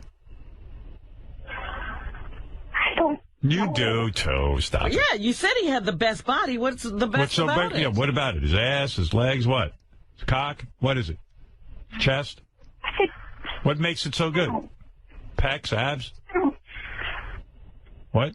I don't check out him like that. But what makes you say he has the best body? I was just trying to come up with a name to shut you up. But there must be something about it. I mean, his pecs, rock hard ass. His I like his guns. His buns? His guns. Oh, guns. I thought you said buns. Does he have big guns, Eric? I don't know. I never looked. All right, Eric, I'll let you. What? Big biceps. Big biceps. He has big biceps, yes. Yeah, I knew you knew. Pythons. But so do a lot of the professional wrestlers. But We his have are to the best, right? pick each other up. All right, Eric, thank you. All right. If you were in a movie and you had to kiss a guy, it was a choice between Zac Efron or John Cena. Which one would you choose? You got to choose one. Neither. See? Homophobe. Yeah, unfortunately. How about a new challenge for Eric? His Stanford doctor said no more challenges. This one he could do. He could kiss a guy. Oh, he ain't doing that. All right, So All right that Eric. people would donate to charity. Eric, later, man. Bye for now. Bye for now. All right. It's Eric the Na na actor. na na. Na na na na. Hey, hey, hey. Goodbye. Na na na na. Na na na na. Hey, hey, hey. Goodbye. Eric DeMidget is on the phone. He is dying for us to roast him. And I, first of all, will not roast Eric DeMidget. And I have a couple of reasons why. Would you like to hear them, Eric? Go ahead. Yeah, and by the way, Catherine McPhee gave an interview recently, and she said the reason she is angry with us is because we gave out her phone number to a listener, that would be you, and that she said he abused the phone so much. She had to change her number. And I told you only to call her once or twice. You said 3 times. That's what I did. All right. She claims it was more. What? that's not true. If it is, check with Richard and Sal. Think about it. They have voice clips of mine on file. They could have easily called her with my voice clips. Oh, you're claiming they did it, huh? No, they didn't call her. I know for a fact they didn't. You did. Anyway, Eric the Midget wants, hey, Gary, can you bring in the list of people now? It's a long list of people we'd like to roast. But Eric the Midget is on the list, but I know for a fact that it'll turn into a disaster. Now, here's why I say this. One, who even knows if he'll show up, and that'll blow. Right. Because if he gets angry with us, he goes, I'm not coming to the Yeah, roast. as soon as we commit, he'll start holding us up for stuff. Yeah, that's what his move is. He's very passive-aggressive. And then afterwards, oh, thank you. He'll also make calls to me beforehand, starting to make demands and just obnoxious shit he wants. So it's like, I don't want to deal with it. Well, Yucca was in here yesterday and said he roasted Eric just a little bit, and Eric lost it. When was that? At whatever that stand-up was they just did out in California or something. Oh, he was there? Yeah. Oh. So, number one, Eric, you can't handle a roast. I did not do anything at all. Number two. When Yucko said any jokes. I know. I just sat there, and I may have looked away or something, but I never gave him angry looks or anything like that. It ain't easy, man. I'll tell you, after years of being a roaster, when you finally sit in that seat, bro, you find out a lot about yourself, about how sensitive you really are. Yeah, because I got hit with some shrapnel, too, and I got to tell you something, Eric. I even found it hard to sit through, even though I And was when laughing. you're the actual roastee, Right. it's like a dump truck backs up That's full right. of shit, just lands on your head. And Abel, even when someone else is getting it, you can't even laugh well, because you know eventually everyone is getting to you. And I know the call will come like, My father said if I do the roast, he'll make me live at the lake house. They're taking me back to the lake. The lake house. what is it, the lake house? The guy knows what House of Horrors that It's is. like a prison. All I know is the kid doesn't want to go there. The lake house is a punishment. Sounds like a nice deal, lake house. Right, is he like the midget Rockefeller? I don't know. What's with the lake house? Why do you hate it so much? Just too isolated. It is prison. He's Little Rockefeller. He's like in the Phantom Zone. He's half Nelson Rockefeller. Are you like Superman? That's your fortress of solitude, the lake house? I guess so. You go there to talk to your father? Are you a Superman freak? Do you love Superman? I thought the last movie was real good. Yeah. I just would think that Eric would like superheroes. Why not? Yeah. He's geeky like me. But he'd also he needs superpowers. Yeah. What is it, Sal? Hey, what's up? Hey. Eric made a revelation to me when we did the Whack Pack Revelations. Yeah. And it was that he got I can't even say it, a harassment suit from the police because No, harassment call. Right, because you were calling a celebrity. So it wasn't us. A semi-celebrity. A semi-celebrity you were harassing. You're telling me the police, Eric, got on you because... She appeared on one reality show. Yeah. 3 Wishes. Okay. And what happened? You got her phone number? Well, I got her mom's number. You got her mom's number. And then what did you do? I called it a couple of times, and that was about it. But the whole thing was... What do you mean you called it a couple of times? How many times is a couple? El Creepo. You don't get a harassment suit because you called someone a couple of times, Eric. Well, the mom was being a little protective because not only was I calling, but there were several other people calling as well and following this girl back to her apartment because 3 Wishes did not do that good a job at covering up where this girl lived. Yes, so people like you could get her identity. Eric, did you send her anything? No. Eric, did you send something to her? No, I did not. Like a human head? Did you send her flowers? No, I did not. Guys are telling me that you sent her flowers to her apartment. That freaked her out, too.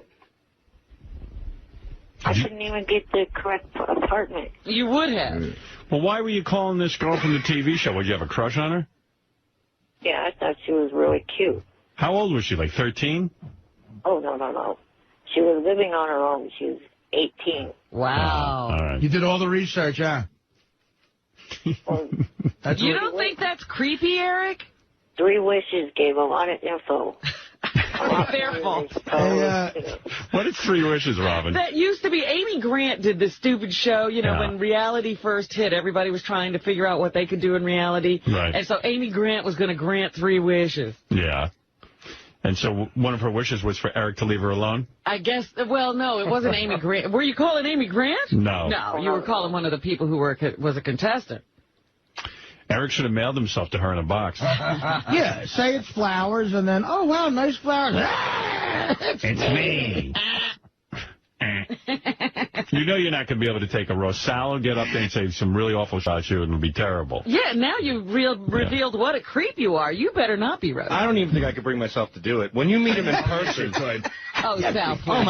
it's like stomping on a puppy. Right. I mean, it's just, he's so... I think it would be too sad also. I was going to say that was my 4th reason. He's got these, his arms are so small on that turkey body, it looks like a T-Rex. Like little T-Rex arms. Are you roasting him now? Is it as sad as it might have been for Gary to watch his beloved brother die of AIDS? You think it was that sad? No, that was funny. Yeah, no. Yeah, I think you'd go right ahead and roast him. I don't think you have a heart in that body of yours. I think Sal would do it, but what he's saying is it would be tough. His heart would be enough for him. It would tank just because, look, I thought it was rough. I was alone in this, I think, but I thought it was too rough to do KC with his life situation right now. KC's a guy who bangs hot chicks every day. And you're feeling sorry for him. Yeah, so, because Artie's point is, if you're going to roast someone, it's going to be someone who's doing well. Yeah. Right? Well, not even well, just someone who's not in the, like, if you go to financial difficulties with KC and say he's homeless, he might really be homeless. Yeah, I mean, can you imagine on Howard TV, you know, Eric, you are very severely handicapped. You're in a wheelchair. You're only about 4 feet. You're not even 4 feet tall. You're like 2'3". Oh, there he goes. See, the moment they say 2'3", he starts creeping. Like, you know, the perfect guy to roast is Donald Trump, actually. Right. Like, that's the only ideal guy to roast. But I'm just saying, flawed, can you imagine turning on Howard TV? And there, you know, there's this kid who, you know, basically looks like Commander Pike from, you know, Star Trek. Yes. And we're insulting him. Yeah. And we're insulting him, and I mean, just relentlessly picking on him. Well, I think back to the whole Celestine thing. All we wanted her to do was eat food in front of us. Celestine was this woman with no arms and no legs. I remember, yeah. And we rolled her in, and we wanted to see her actually feed herself, and people were so sickened by the whole thing. It was the lowest rated show. I thought it was going to be brilliant. I thought it was going to be brilliant. I said, well, here's a woman. She has no arms or legs, and she's telling me she can cut her own food and eat off a plate. It's almost unbelievable. Like, inspirational, absolutely. So first of all, okay, Channel 9, we were new to television, and the guys working with us weren't exactly brain surgeons, so they wheeled her out, and she was a very dark-skinned black woman. And all she was a head, and they put her. They didn't realize that they had a black background, so it looked like No, they didn't. It was just like a floating head. You know what I mean? Floating eyes and teeth. Right, and it looked weird, but nevertheless, I thought, wow, people are really going to want to see her cut her food. It's going to be like real. I mean. And I have to admit, it was the lowest-rated segment in the Channel 9 history. Now, the Channel 9 show... They turned people off. They turned it off. Channel 9 show was so good, it beat Saturday Night Live every week. Like killed it. 2-1, 3-1 sometimes. We just schlonged them. They were freaking out. And but there, I remember we put it on in the last quarter hour. We dropped to a 3.2 share, which was the lowest share we'd ever had in the final quarter hour. They bailed. Yeah, so I remember liking watching her do the Star Spangled Banner before U.S. Open stores. I was totally wrong on that one. Just didn't read the public's mood. I remember the phone call goes, I told you, Celestine, she's too depressing. I go, yeah, well, it didn't help that you put a black background. I don't care what background. I tell you. I go, so what does this mean? The two-headed twins are out? We had those no arms, no legs, no ratings. I had the original cast from What's My Line, all blindfolded. You know, I've Got a Secret kind of stuff, all blindfold. Arlene Francis, all of them. And the secret was, it was those two chicks who were joined at the head. Yeah. Oh. Because of Celestine, two men, we had the girls there and everything. And Dan came to me and goes, I was just up in the room with them. It's going to be lower than the Celestine segment. Oh, Oh, dear. I said, are you kidding me? When those old biddies take off their blindfolds and they see the two-headed chick and that's her secret, they're going to freak out. Because it's not going to be funny. They're going to feel bad. Are they still alive? Who? Yeah. Yeah. They were at the Stuttering John fight in Atlantic City. They sang the Star Spangled Banner. And I remember, right, I remember, did they? I think they did at the John. Yeah, the singing one sang the anthem. The John People Cabby. loved it. They ate it up. Well, I remember being backstage at the John Cabby fight, and I guess whoever their handler was must have went to take a leak for a little while, and I walked by the room, and they were alone in a room banging up against shit because they had to situate themselves where the one was balanced in a perfect way on the table and the other one's head was right. Well, they're joined at the head, but they face each other, which is the tops of their heads are joined. It's maybe the most inspirational / depressing thing you will ever look at. Yeah, but imagine roasting those two girls. Is Eric that far off? You see, those two girls might be so far on the other side that maybe it would be funny to roast them. No, again, what if we get Eric and those two girls and we roast all of them? I mean, we should have those two girls roast Eric. We put a microphone on each side of their head. Yeah, this way we don't have to show up for work. You know what I mean, Eric? And also, I know you. You're going to hold us up for, like, all kinds of things. I can't do that. We don't have the time. And it won't work, Eric, because you don't have the leverage with us here. The balloons thing we really want. Clearly, we don't give about this, so you're not going to get any major, deal-breaking points in the contract. Okay, beef chicken, Steve. I'll kick you right out of your chair, you little fuck. How's that for chicken? So what we're saying is that maybe it'd be too much. If you don't think that you can do it, fine. Ooh. But I think I could outdo you, dumbasses. Oh, you mean with a rebuttal? Yeah, he's going to have the greatest rebuttal. What kind of jokes would you do anyway, Sal? I don't know. I don't know where to start. I mean, look at him. He was born a joke. I mean, it's just sad. And when you see him in person, it breaks your heart. He's a good guy, too. He's a great guy. Eric, you're a good guy. We like you. If you guys don't want to be outdone by me, fine. You know what, Eric? Why don't you come up with a little sample roast for us and call us back, and let's see if Eric can, put it together. Well, it would be a good roast if we got, like, the bearded woman in the circus and stuff. I was going to say, if you have an all-freak roast. Well, if the bearded woman roasts Eric, then I'm okay with it. Well, that's what I'm saying. You get the bearded woman, the fat person. Beetlejuice can roast. Yeah, or how about a whack pack roast? Yeah, that's the only way it would work. That's a funny idea. Just all whack pack and just roast Steve. Hi, pitch Eric. Crackhead Bob. What if you... But Eric, I like you, and I think it would just come off really bad. I hate to tell you, but High Pitch actually is starting to try to befriend me. You're kidding. What does he do? Does he call you? No, he instant messages me on his AOL and stuff like that. How does he know your name on AOL?